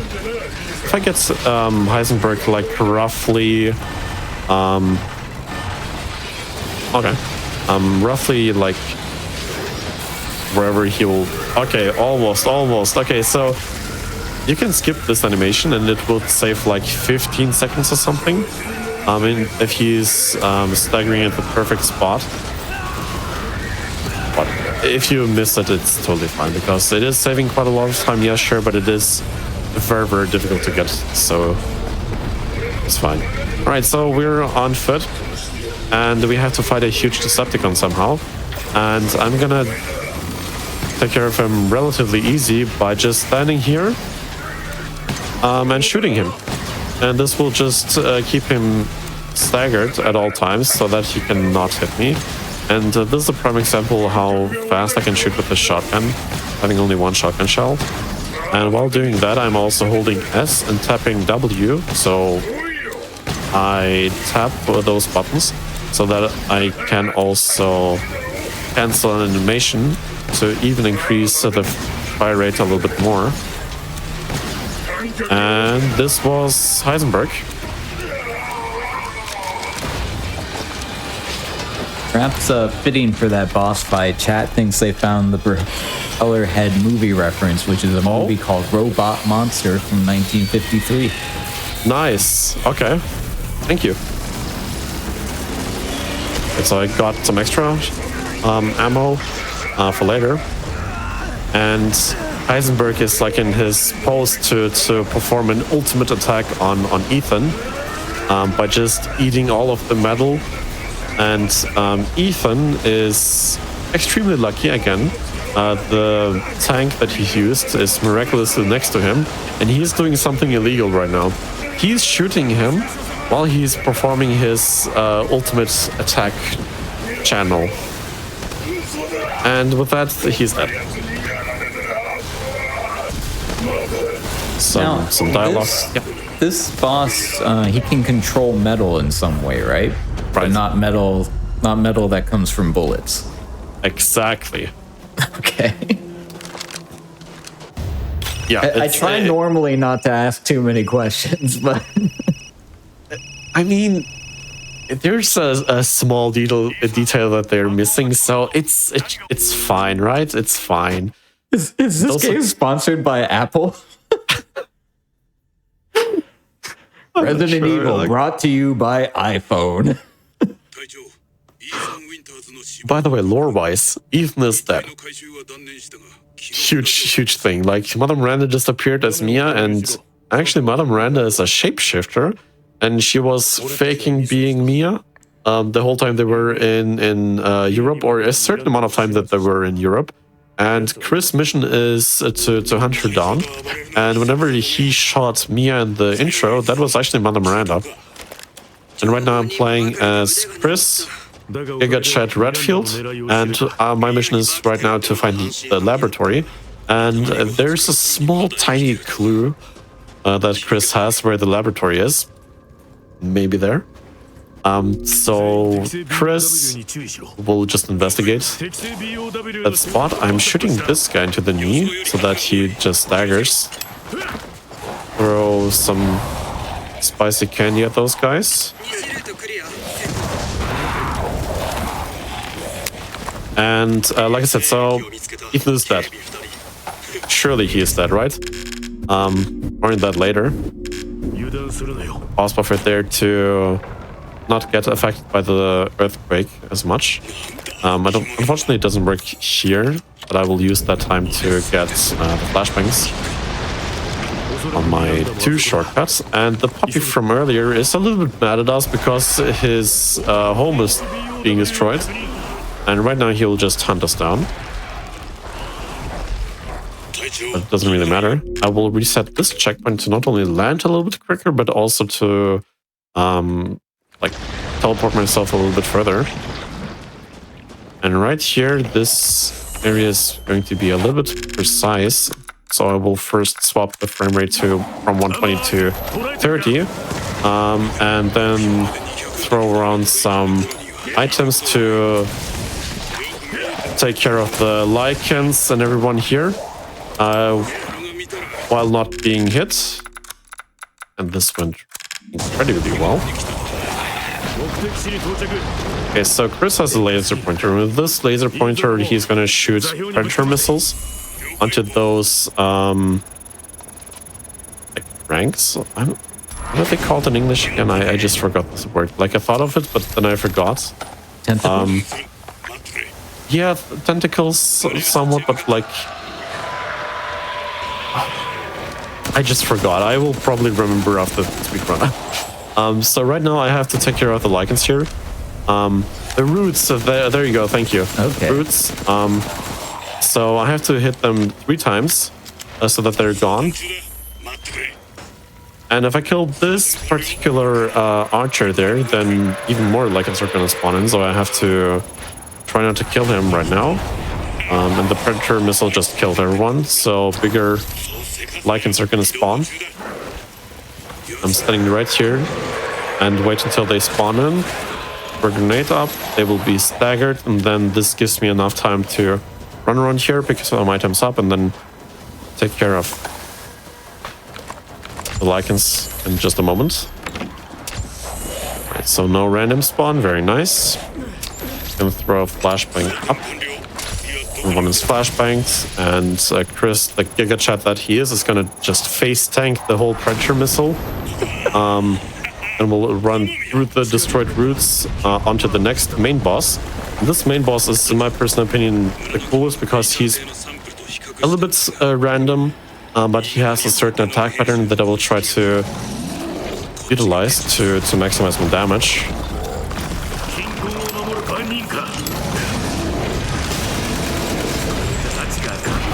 I'll be a little bit quiet and then explain what I'm doing in just a moment.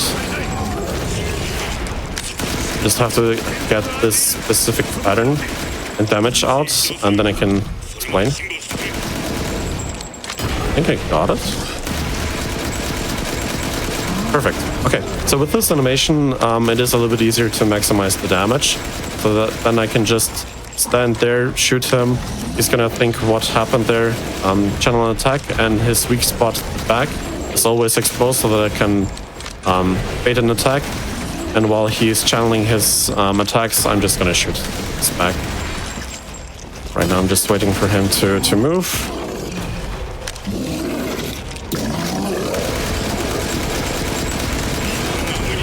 Right, the Predator missile is ready to be shot. And there's a small opening in the roof, and I will be utilizing that to shoot the missile basically.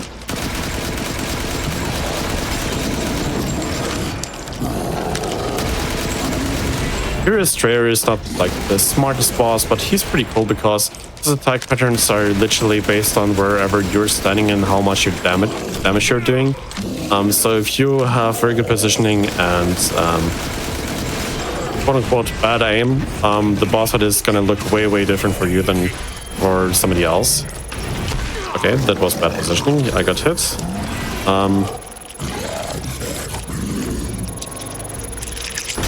There we go.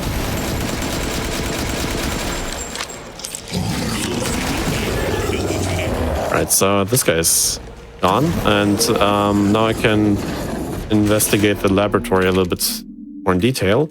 I reset the checkpoint so that his treasure is being dropped right now. I can pick it up and then just continue running. And Mother Miranda's idea of this fungus that I mentioned before is in order to resurrect her dead daughter. And it got out of control a little bit because this is the dead daughter. And she's gotten pretty big, like, pretty quickly. And this is also the basis for all of the infested lichens and also infested Evelyn, or like this infested experiment in Resident Evil 7. This is all based on this Mega Mycete. And Chris just threw a note so that there's a location set for a nuke. And now I just have to get some proof that Mother Miranda is actually the baddie here. So there's a lot of lore, like a lot of background lore right there on the tables, which I'll just skip. But Chris also got Mia and freed her because this was the real Mia and he saved her. And now we're in the afterlife sequence of Ethan. His afterlife is, I mean,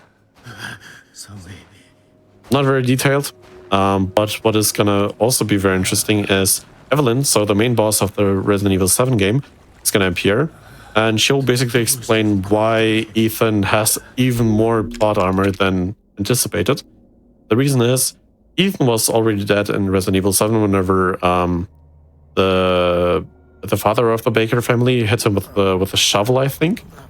He killed him, but with the gift that they were talking about, he got basically resurrected, and then he could like move on. I'm gonna sell some items right over here, this one, and then I'll just upgrade my sniper rifle. And Ethan doesn't have a heart right now. But he doesn't need a heart to save his daughter. So I'll utilize that to fight Mother Miranda in just a moment. And it is very important for me to get all of the items right here, like the mines, the bombs. I don't really need additional sniper rifle ammo, but I'm just going to take it for safety measurements if I miss a few shots. Right, I'm also crafting more bombs, and now I cannot craft a flashbang, and I really need a flashbang right now. The thing is, I cannot like craft them because there's no hold on, actually I think there's one backup item here. If there's no item, I have to reload a certain save to be able to even continue. Hold on. No, okay, so the thing is, all I'm doing right now is just reloading a save point where I do have the flashbang, and nothing else is different. And this one flashbang is very important for one quote-unquote glitch that I'm gonna do. I'm gonna disable Mother Miranda's AI at a certain spot. It is allowed by the rulebook, even though it is a glitchless category. But otherwise it doesn't really do a lot, because I get to have like 5 free shots and that's it. So right now I'm pause buffering so that this guy that just dropped is fully loaded in, and then I can start sprinting again. You need trick because it saves like 5 seconds.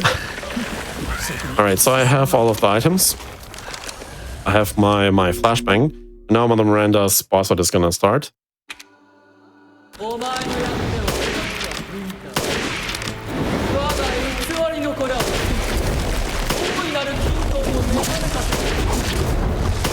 I'm shooting her dress since that has the largest tit box.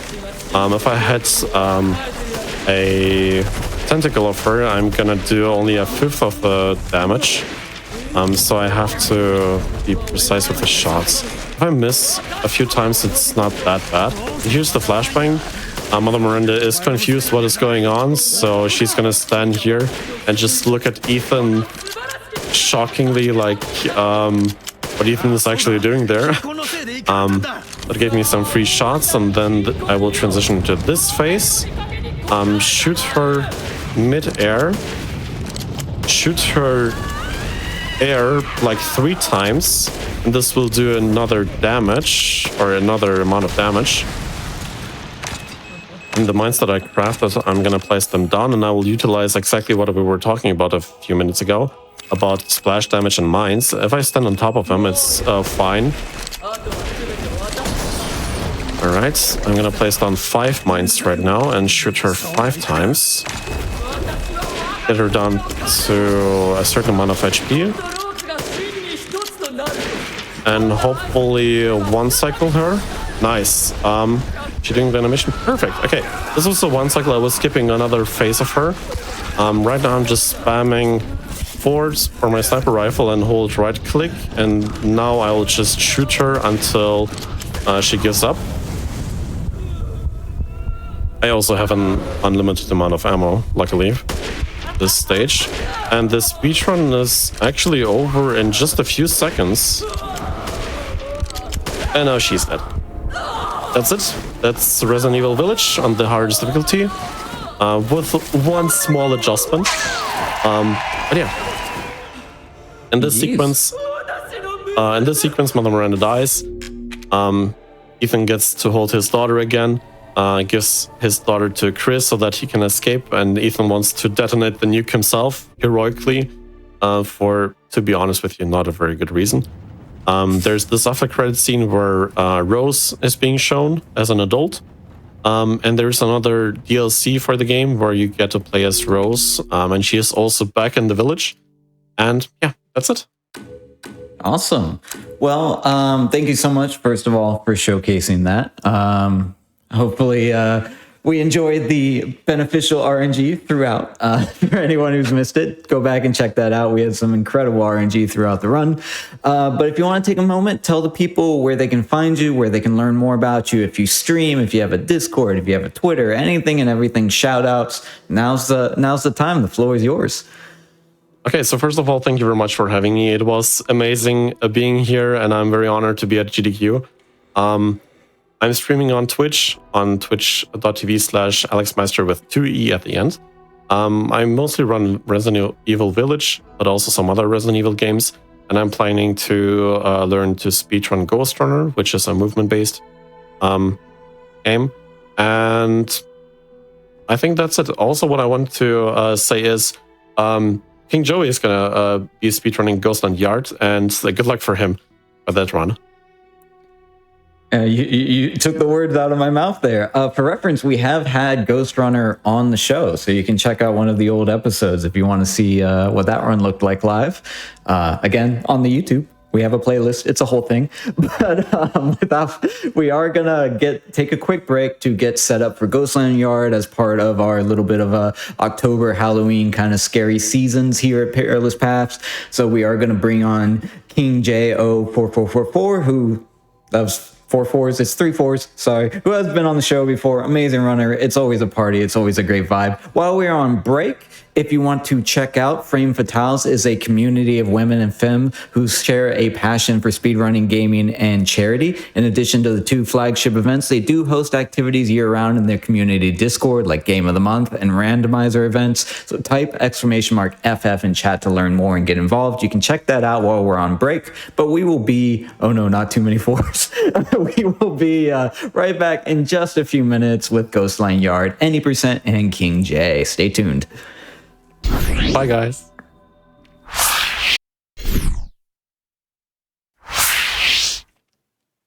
Hello, everyone, and welcome back to Perilous Paths here on GDQ Hotfix. As always, my name is Cutie, and we are in the middle of one of our spooky Halloween Oktoberfest type episodes, and we have King J, aka King Joey, with us, and their commentary crew. They are always a party. They are always a vibe. King J has been on the show before. You are not going to want to miss this, but take it away. Give us an intro. Hello, hi, I'm not saying the name again. I can't say it. Hi, I'm King J0444. This is Ghostland Yard. Look, it's spooky enough, right? There's ghosts, there's lands, there's yards. what more could you want? This is a game that is a 2D precision platformer, very hard, very difficult, lots of precise jumps. It's made by a French team named Obelisk Studios. This is its GDQ channel debut, aside from them doing a restream of a French speedrunning event called Speedruns. So I'm very honored that I get to do this. I picked this game up because of that marathon, and I've just been running it ever since. And now, if you look at the top 7 people on the board, it's all French people, 1 German, and then in 3rd place, 1 Canadian. So 2 of these things are not like the other. But I'm not going to really talk too much during this run. I know a lot of people who have seen my runs know that I like to yap a lot. This game I need to focus a lot on because of how difficult it is. So with me, I have 2 fellow yappers who are going to do it for me. If you 2 would like to introduce yourselves. Hello, I am one of the yappers. I am King Tornite. I will proudly wear that King title. Come from that? I also run this game. Notice how King Jay has said top 7. I am 9th, if I remember correctly, and 8th is also being ran. Shoutouts to Otkara for being, Kara and I are the 8th and 9th non-European people on the leaderboard, and I also was one of the professional yappers of that Speedruns race back in February. And I am the Tara Stark, or Queen Tara, if you're feeling spicy. I was the 3rd place runner once upon a time a year ago, before just about everybody started breaking what used to be world record a year ago. I still moderate this game on speedrun.com, and it has been absolutely lovely and wonderful and amazing watching everybody blow past me on the leaderboards, while I get to watch everybody just be incredible and amazing, and watching runners like Tornite and King J just keep blasting through everything. Thank you so much for having us again, GDQ. Ghostland Yard is an absolute love letter to speedrunning, insofar as there is a specific speedrun mode. The game runs on in-game time that does not care for loads. It only measures when you have begun movement. There are a number of accessibility options, and the screen you're seeing right here allows folks to actually enable and disable certain settings in order to make different categories happen more easily and more cleanly. There's an auto splitter available. Thanks so much to Streetback Guy in the community here. Yeah. So the nice thing is you get a nice little peek at the game before the timer actually starts. If Joey hits start the run, that will not actually be the start just yet. That is true. It's going to start on the first movement. I'm just going to quickly go over a few things before we start, because this game is no downtime, like 0 downtime. There's so much to explain, so many different tricks we can go over. So I'm just going to quickly explain the basics. We play as Poe, who's a ghost, and we're going through Ghostland Yard. That's, the name of the game, crazy. There's 20 levels in each world, and a boss fight in each world, and there are 6 worlds, which means in under 30 minutes, we're going to be doing 120 levels and 6 boss fights. This game's going to come at you really fast. And it's a very simple game, easy to learn, hard to master, where you just run and jump and avoid anything that's pink. So anything that's pink will kill you. So without further ado, I think we're good to go. As Tara mentioned, world record a year ago, at the beginning of this year, was a 23. My PB now is a low 22. So yeah, it's gotten optimized. So we'll see what I get. I'm gonna focus up, and I'll leave the commentary to the other 2. So let's get started in 3, 2, 1, go. And Joey will have world record for this very first level. He has optimized it over and over and over. We are continuing to run right, and as you can see, there are a number of different cues. Let's go, First world world record. is more of a tutorial. That is world record right there. It's not a particularly hard one to get, unfortunately, or maybe very fortunately. You simply hold right. We are starting to see some of that pink that Joey was talking about. Each of our 6 worlds will introduce a few new mechanics as time goes on. This first world, though, really is simply what is dangerous. There is pink goop, there are pink rocks, and there are pink projectiles, bullets, whatever you want to call them. We're starting to see some of this platforming here, and Joey has just demonstrated the first skip, which is enabled by wall jumps being higher than regular jumps. That is one of the 3 key techs to consider. Wall jumps are higher than a regular jump. One is coyote jumping, which Joey has just demonstrated to skip 2/3 of level 1-7. And the final technique that is maybe a little bit different is jump modulation. You can jump smaller, you can jump longer. If you continue to hold jump as you hit a wall, you will continue to slide up the wall. That last bit is something you will need mastery of in order to complete this game, as we'll see in our final boss. But as we will also take advantage of little tiny ways as we see some of these skips come through. Torna, you've actually just completed a couple of runs of the caves that did pretty well. What were some of the things you found most challenging in optimizing this particular category, this world here? One thing for sure, and you'll see that basically for every single world, is that there's going to be some levels, as we just saw right now with that one. You start to see cycles kind of being introduced, and mastery of the jump modulation that Taro was talking about and the wall jumping does come into play a lot, because when you're trying to really grind for ILs in this, you'll start to learn that there's a lot of patterns and a lot of cycles that you have to be very wary of. And if you want to be like optimized in a lot of the levels, you have to essentially be nearly perfect. So if even just like the tiniest of slowdowns, it will force you to kind of have to wait out like a cycle. Thankfully, with this game being as fast as it is, it's, you know, you're not losing like 10 to 15 seconds by missing one cycle in particular. You can lose a lot of time, however, by dying, which Joey is doing a great job of not doing. We are now in Boss 1, which is one of the rare occasions where we may see a little bit of RNG and a little bit of RNG manipulation come into play here. So earlier we said if you touch something pink, it will kill you. In this instance, we touch something green in order to kill the thing that is pink. We see a lever here. Joey has just taken a death in World 1. We've demonstrated what happens with one of those. In the top left corner of the screen, you are seeing two timers. One is for the overall run, and one is for the individual level. Often with speedruns, it will take a long time to start to learn, okay, I did this, it loses 1 second. I did this, it loses 2 seconds. With a game like Ghostland Yard, all you have to do is look at that timer in the top corner. You know exactly how much time you just lost, because it primarily happens from deaths and from resets. You can reset if you know you're about to die or you know you're about to get stuck. It can be faster than taking a death. It's not something that you want to do, though. Typically, the most optimized runs in this game... Wow. The most optimized runs in this game tend to not take many deaths or many resets. What Joey is attempting to do here is the technique that was really only fairly recently pioneered in the last month or two out of a year and a half of gaming, and that is staying on those bottom two platforms. You see the first phase of this boss, you have levers on the left and the right side. The second phase, you have levers on either side along the top. And then the third phase, the walls disappear and there are simply two platforms underneath. An optimal phase 3 typically relies on landing a jump just like Joey has just done, right as the lever turns green. That was really bad RNG on each of those, by the way. I'm just going to point that out. I'm not making excuses, but it was hard to dodge those bullets, unfortunately. I will also say it's a very tight window to land those levers as the boss is coming through, though. So congratulations to Joey for getting on through and trying to pioneer something that not many people have yet taken advantage of. Something else that many people have not taken advantage of: bagpipes. Welcome to World 2, the castle, where bagpipes are actually undeniably cool. You're not hearing them just yet, but you will in a little bit. Keep your ears out. This is one of those things that Obelisk Studios has just done a fabulous job of doing. Some people have described this game as Super Meat Boy, but cute. The aesthetic of this game, the environment, the ambiance is absolutely peak.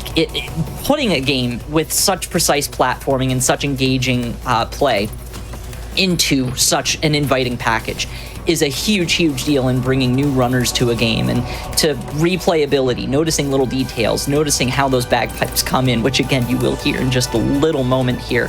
But yeah, World 2 introduces two more new hazards. They are all spinning balls, one essentially spinning on a rope, and the other slides back and forth. I've come to calling them the table saws, and they really, really start to demonstrate how important cycles are to this game. Toro, you've talked a lot about how cycles are really, really important to getting through and just hitting exactly what you need. Nice skip by Joey here, taking the wall jump on those corners there. But again, and just managing the thread needles through these cycles. And the one thing that King J is doing exceptionally well in this world too is the fact that he's basically kind of have a lot of these cycles kind of committed to memory, because thankfully, you know, it's not something where the cycles are randomized. So if you give it enough practice and enough time and experience, you'll be able to essentially be able to develop a form of muscle memory in going every single level without needing to worry about the cycles kind of putting the run in a bit of an awkward position if you're playing cleanly enough. And King J is doing an excellent job in this world too, with allowing to use the cycle to its advantage and just doing a lot of skipping in a lot of different levels.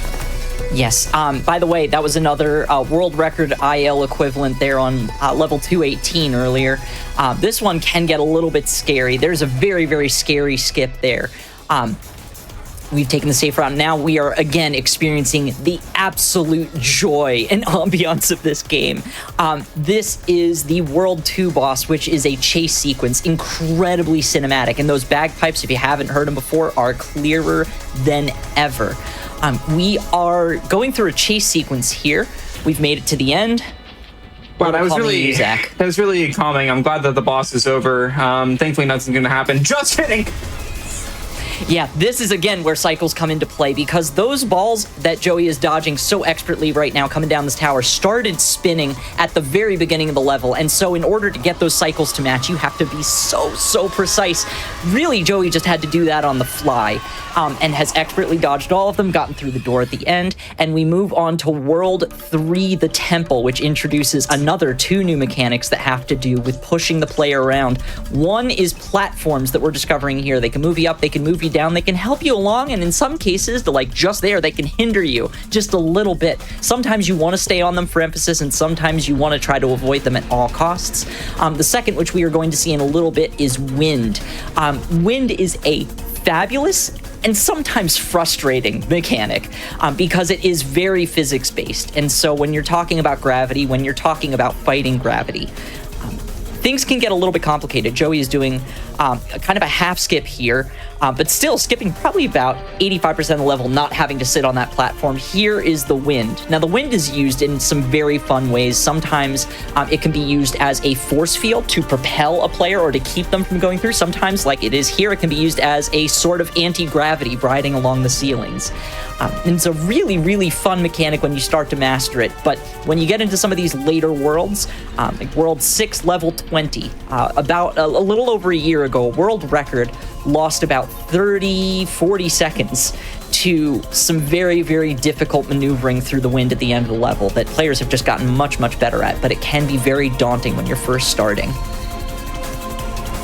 Yeah, and one thing you're now starting to see is the fact that there are going to be, the levels are going to be larger, but also there's going to be more opportunities for King J to do a lot of skipping around, as you kind of saw in that last level in 310, that kind of skipped a top portion or the bottom portion of that level, where you just kind of go with a lot of use of the winds.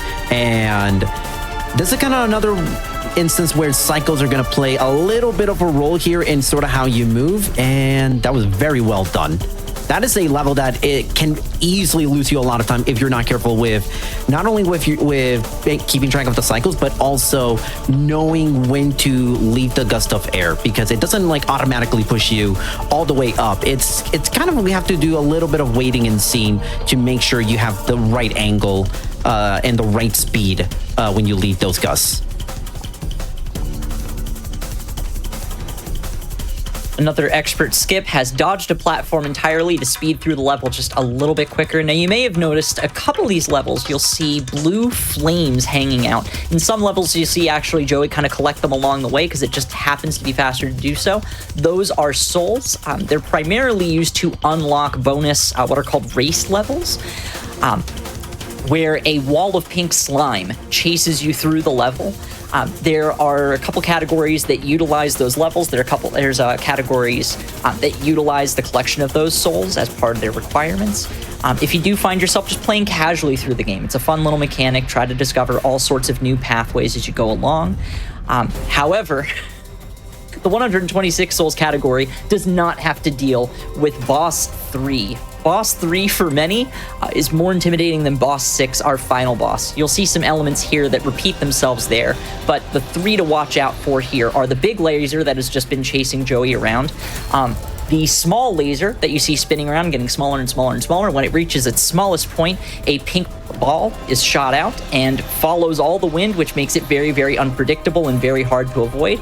And I haven't seen a dog yet. Here we go. We see a reticle attached to Poe, and we see a dog begin to chase Poe's path, which you can see a trail of, kind of like battling. Joey has completed boss 3 without a death.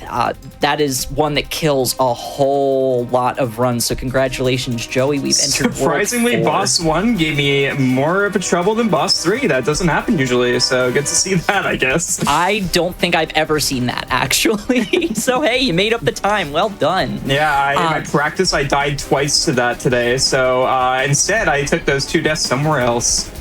I mean, that's okay. I did tell you before the run, hey, those 2 deaths in boss 3 in practice, you just got them out of the way so that you be deathless on the marathon run. Yeah, exactly. This is World 4, by the way. It's the Snow World. Shouts to Canadians. It's me. Hi. Hi, indeed, Canadian.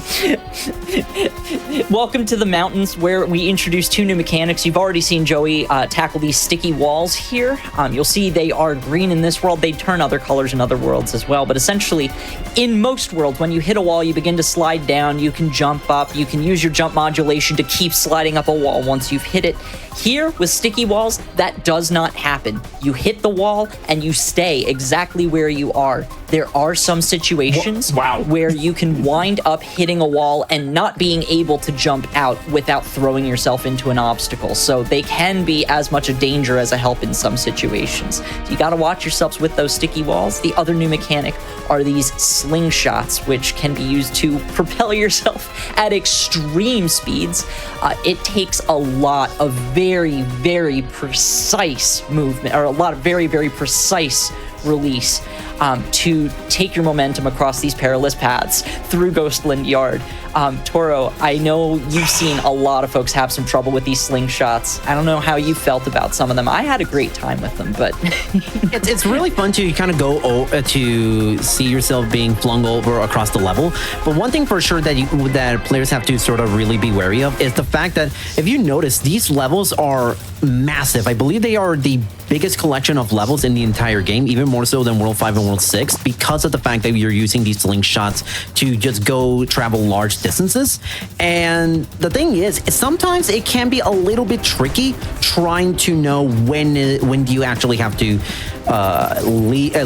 get out of the slingshot and figure out, like, okay, are we taking the quick path, or am I taking the safe path? And there's going to be moments where even waiting to make that decision can be a little bit costly, as we're going to see in a little bit in some of the later levels, where if King J stays in the slingshot for too long, he's actually going to take a death. Right here, I'm going to go for a scary skip that I sometimes miss. Nice, I got it. Cool. that is the one instance of the game that is coming to mind right now, unless somebody's about to surprise me, where you can fight the wind with something other than a slingshot. We're seeing these slings. Oh, this is a very cool sequence, gang. Watch this one. The precise movement needed to thread those needles. Oh man, I love it. Once you get the muscle memory down, it's not actually that hard, but it is such a joy to watch, and it is so satisfying to be able to pull off. Toro was saying earlier about muscle memory starting to take you along. Some of the best cycles in this game require you to just start moving and full on send it. Once again, slingshots helping us to fight the wind just a little bit. Get Joey out of this level. Up we go, and we are back out. But yeah, some of these cycles are just really satisfying. 420, another very, very satisfying level when you can thread the needle just right as Joey has done here. Oh, God, I love it so much. Oh, The best thing is the fact that when you really are in a groove and you achieve like a bit of a flow state, going through this game is... It's incredibly satisfying just to be able to go through these levels and just kind of let the game's like expertly well-crafted design just kind of take you through the end. So this boss is kind of an auto-scroller. Sorry, I cut you off a little bit there. You're good. This boss usually is pretty hard for people starting off, but the more you play it, the more you realize if you do the same thing every single time, it's not that bad. Yeah, Joey, this is a great time for anything you want to say, really, or a dance break, or I mean, I stretched. I took a nice stretch over there. It was nice. So right here, I'm hoping to get stuck in the bottom. Okay, that's not what I wanted. So now it's gonna be a little bit different, but it should still be fine. He's just gonna shoot these from the side instead. So Yeah, this boss is probably the closest thing we have to an auto-scroller in this game, and it really is a nice time to stretch, get something to drink, get something to eat, pet your pets, whatever you gotta do. Just keep paying attention because there are lots of little tiny micro-optimizations you can do. Essentially, the boss has to fling itself into a slingshot in order to die. The faster that the boss can be flung into the slingshot, the better. That was a near miss, but very close, and so as a reward for taking care of ourselves in Boss 4, we get to enjoy World 5, which is maybe one of the most vibey worlds in the entire game, and probably one of my favorites, not just for the vibe, but for the mechanic. It's the best world in the Toro. game, hands down. I honestly, I agree. This is my favorite mechanic in the entire game. So, the mechanic here, if you haven't already guessed, is multi-jump. These yellow orbs that Joey's collecting allow for one extra jump while in the air. That allows for a lot of very, very interesting sequence breaks.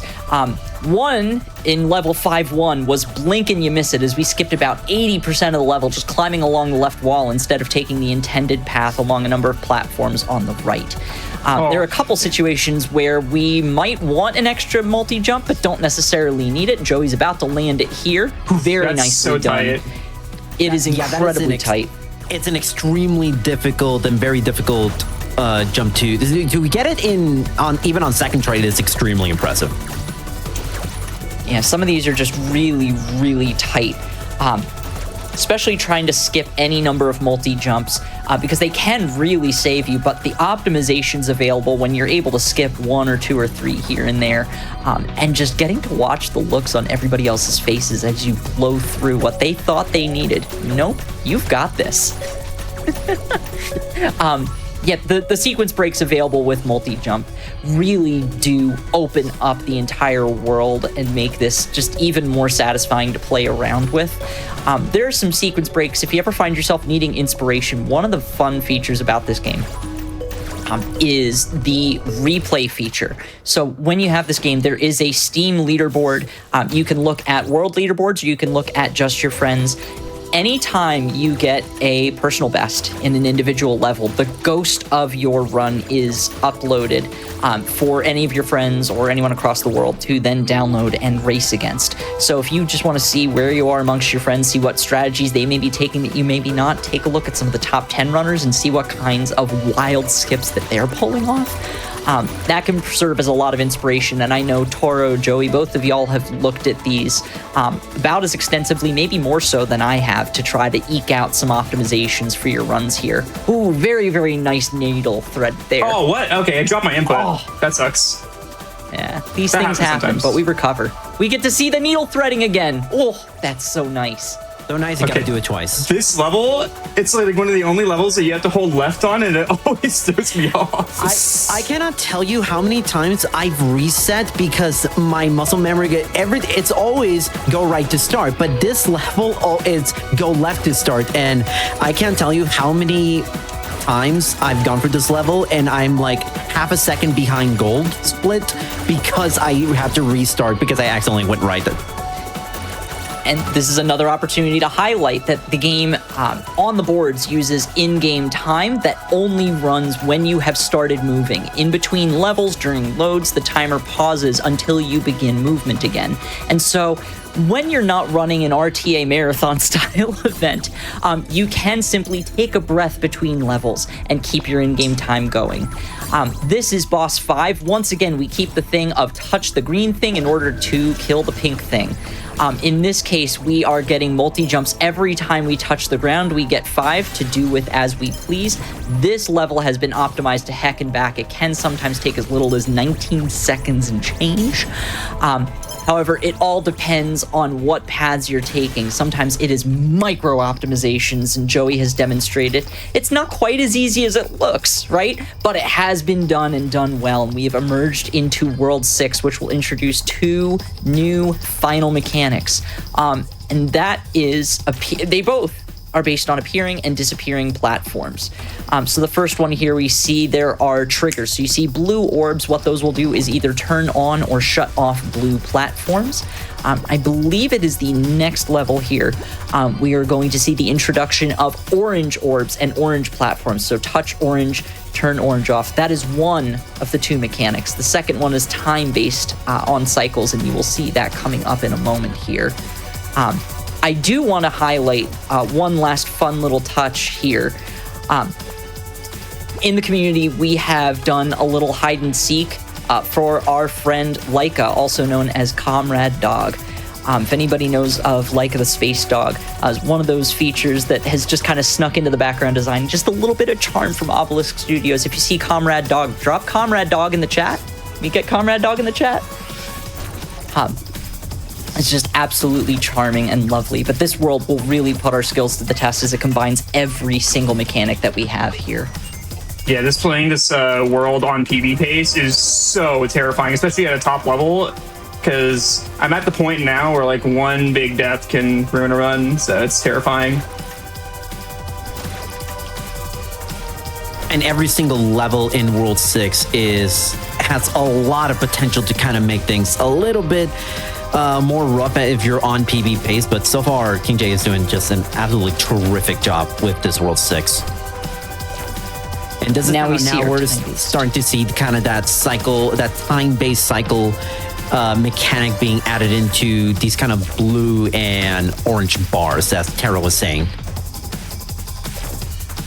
Yeah, and you can see there's a number of different paths that you can take through these time-based platforms. This one here, if we see it, yes, the intended path is to jump. The intended path is to run all the way to the right, then all the way left, then all the way to the right. Joey has just said, no, I'm just going to go right once, and that's going to be enough. Shout out to Metroidvanias, the current world record holder for this game, who is absolutely insane. He's a minute ahead of second place, and in a game as optimized as this, that's incredible. And he's taught me a lot of cool strats. That one specifically, he was a big motivator for me to learn that, so... Yeah, big shout outs to this community. It's really been incredible. Anytime a new skipper or something is discovered, everybody's in the Discord immediately jumping on it. Oh, I wonder if I can optimize this. Oh, I wonder if I'm... And then you start seeing people grind. You start seeing people go for IL records. And it's just really, really fun to see. We're also seeing that wind come back in some of these levels and really, really test our timing, our understanding of physics. Gotta collect just enough multi-jumps to get across this gap, and Joey has done it. We have our wind once more, our penultimate level. Just a little bit of chill. It's the calm before the storm, because the next level is a big one that a lot of people hate. It's a doozy, for sure. It's not a long... 620 is not a long level, but it has maybe the most annoying wind obstacle in the entire game. Again, I mentioned when the first world record dropped, this one lost 30 seconds in world record. Joey just nailed it on the first try. Oh, it's our friend Comrade Dog. Hello, Comrade. No, Comrade Dog! Everything's fine. Comrade Dog is fine. Comrade Dog is invincible. Comrade Dog cannot be defeated. So welcome to Boss 6. Yeah, this is the final boss. It's the only boss fight that actually has checkpoints, as you saw in World 1, which obviously that's the only reason why I died there, was to show that all of the boss fights up until now do not have checkpoints, but this one does because it's so long and so difficult, because look at all this that I have to dodge. We had to demonstrate it somewhere. May as well do it on the boss that has the shortest phases, right? Exactly. See, everything with a purpose. Everything with a purpose. As we mentioned earlier, Boss 6 will test everything that you have that you've learned over the course of this game. I mentioned wall sliding earlier with jumps.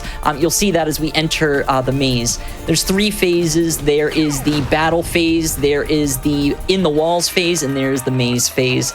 This is the maze phase here. Take a look at the far right-hand side when Joey gets back into the maze in a moment.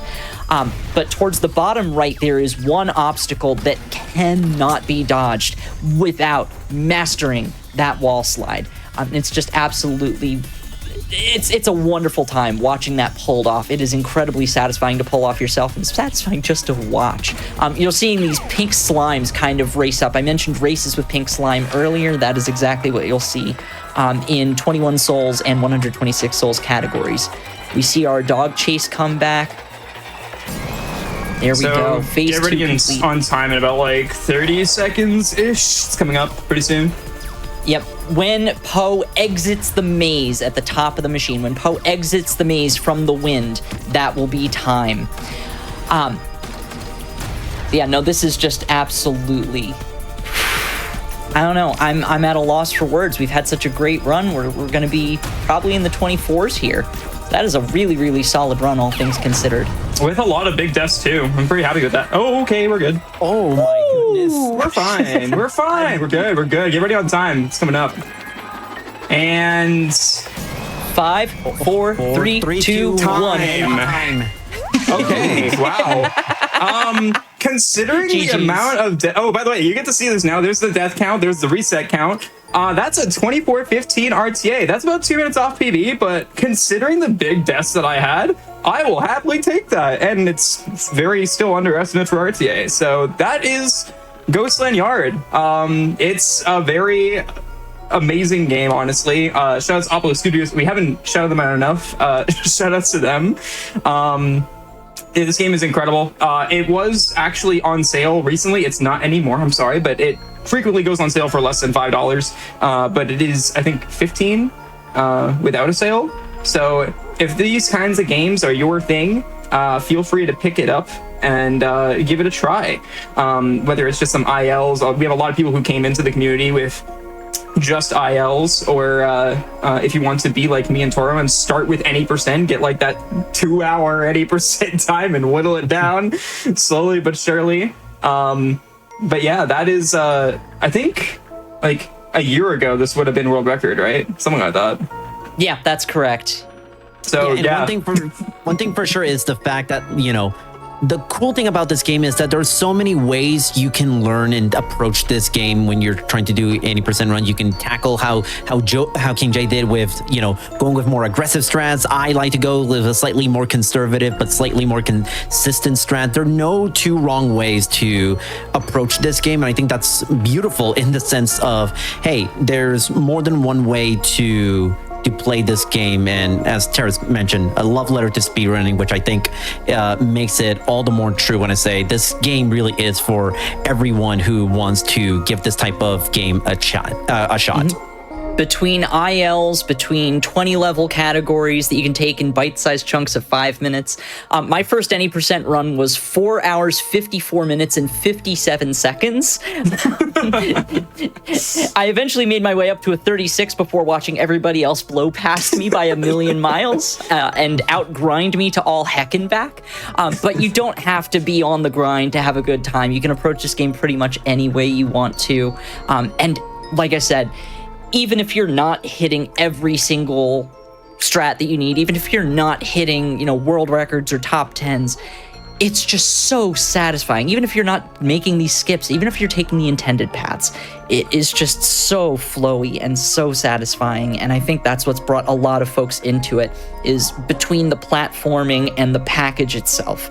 It's just an unbelievably satisfying game that keeps folks like Toro and Joey coming back again and again for more. And I'm really, really glad that we could show this off with this audience here. So thank you, Kitty. Thank you so much to GDQ for having us. Thank you, GDQ. No, it's been an absolute pleasure. Thank you for joining us. If we want to take a minute to tell the good people where they can find you, where they can learn more about your streams, other games you run, if you have a Discord community you've mentioned a few times, anything and everything. I know we've been doing shout outs for a couple minutes now, but to the more personal stuff, now's a good time to do it. Yeah, for sure. I have shoutouts, but I'll do them after you two, if you guys want to go first. Sure. I'm the Tara Stark, as you can see on the screen, on Discord, on YouTube, wherever, on Twitch is probably the one you're going to want to see when I eventually get back to streaming. I was streaming 4 days a week for about a year, and then I dropped off. I'm looking to come back soon. But in the meantime, I'm just real happy to be able to hang out with a bunch of my friends who are on Twitch every once in a while. If you see me on my Discord community there, I'll let you know when I'm live on other people's channels. Toro? Yeah. I stream. I guess you could call me a variety speedrunner. I speedrun not just this game, but also Spyro, both the original and Reignited trilogy. I run a bunch of Pokemon games. I also do quite a number of Game Boy Color and PlayStation 1 speedruns. So yeah, I do quite a little bit of everything. So yeah, if you want some of that, then you could same name as it appears on screen for my Twitch.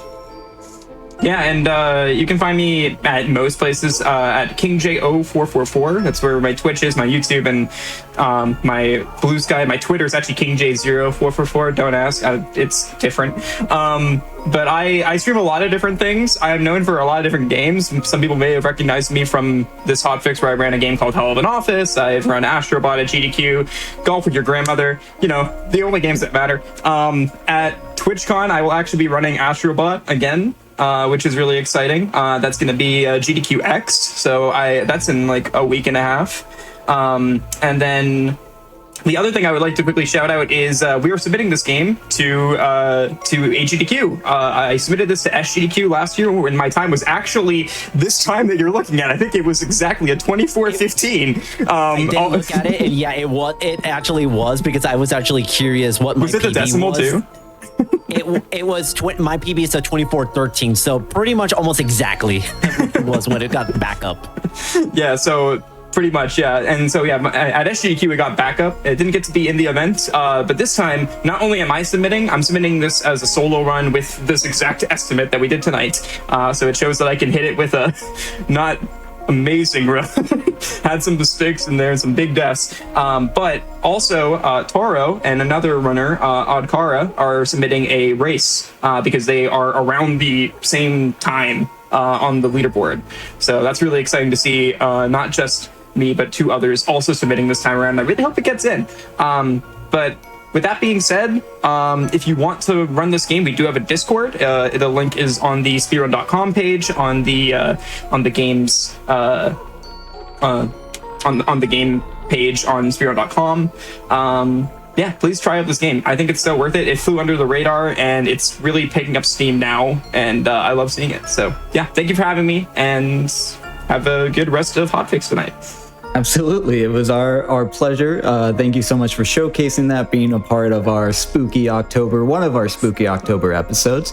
So as we wrap up here, Perilous Paths, don't go anywhere, because one, we have Scenic Route with Osborne coming up. They have a platformer episode, hence why we are doing a platformer segue here. Yes, it's almost like we plan things, but I do want to give a shout out and a thank you to everyone who's been on tonight. So that is Alex, who did Resident Evil Village, Village of Shadows. A special big thank you to them for doing it live from Germany, I believe. So 1 to 3 a.m. their time. Wild that they can run a scary game that late in the morning. And then, of course, King, Toranite, and the Tara Stark for joining us here for Ghostland Yard. But again, don't go anywhere. We have the Scenic Route coming up with a nice platform special. I think it's Super Mario 64, one of my all-time favorite games, starting the show off. So we'll be back in just a few minutes, and then we'll see you again. I think the next episode is October 20th for another Halloween special here at Perilous Paths. But in the meantime, take care, enjoy the rest of your week, and don't go anywhere. Stay tuned for Scenic Route with Osborne in just a few minutes.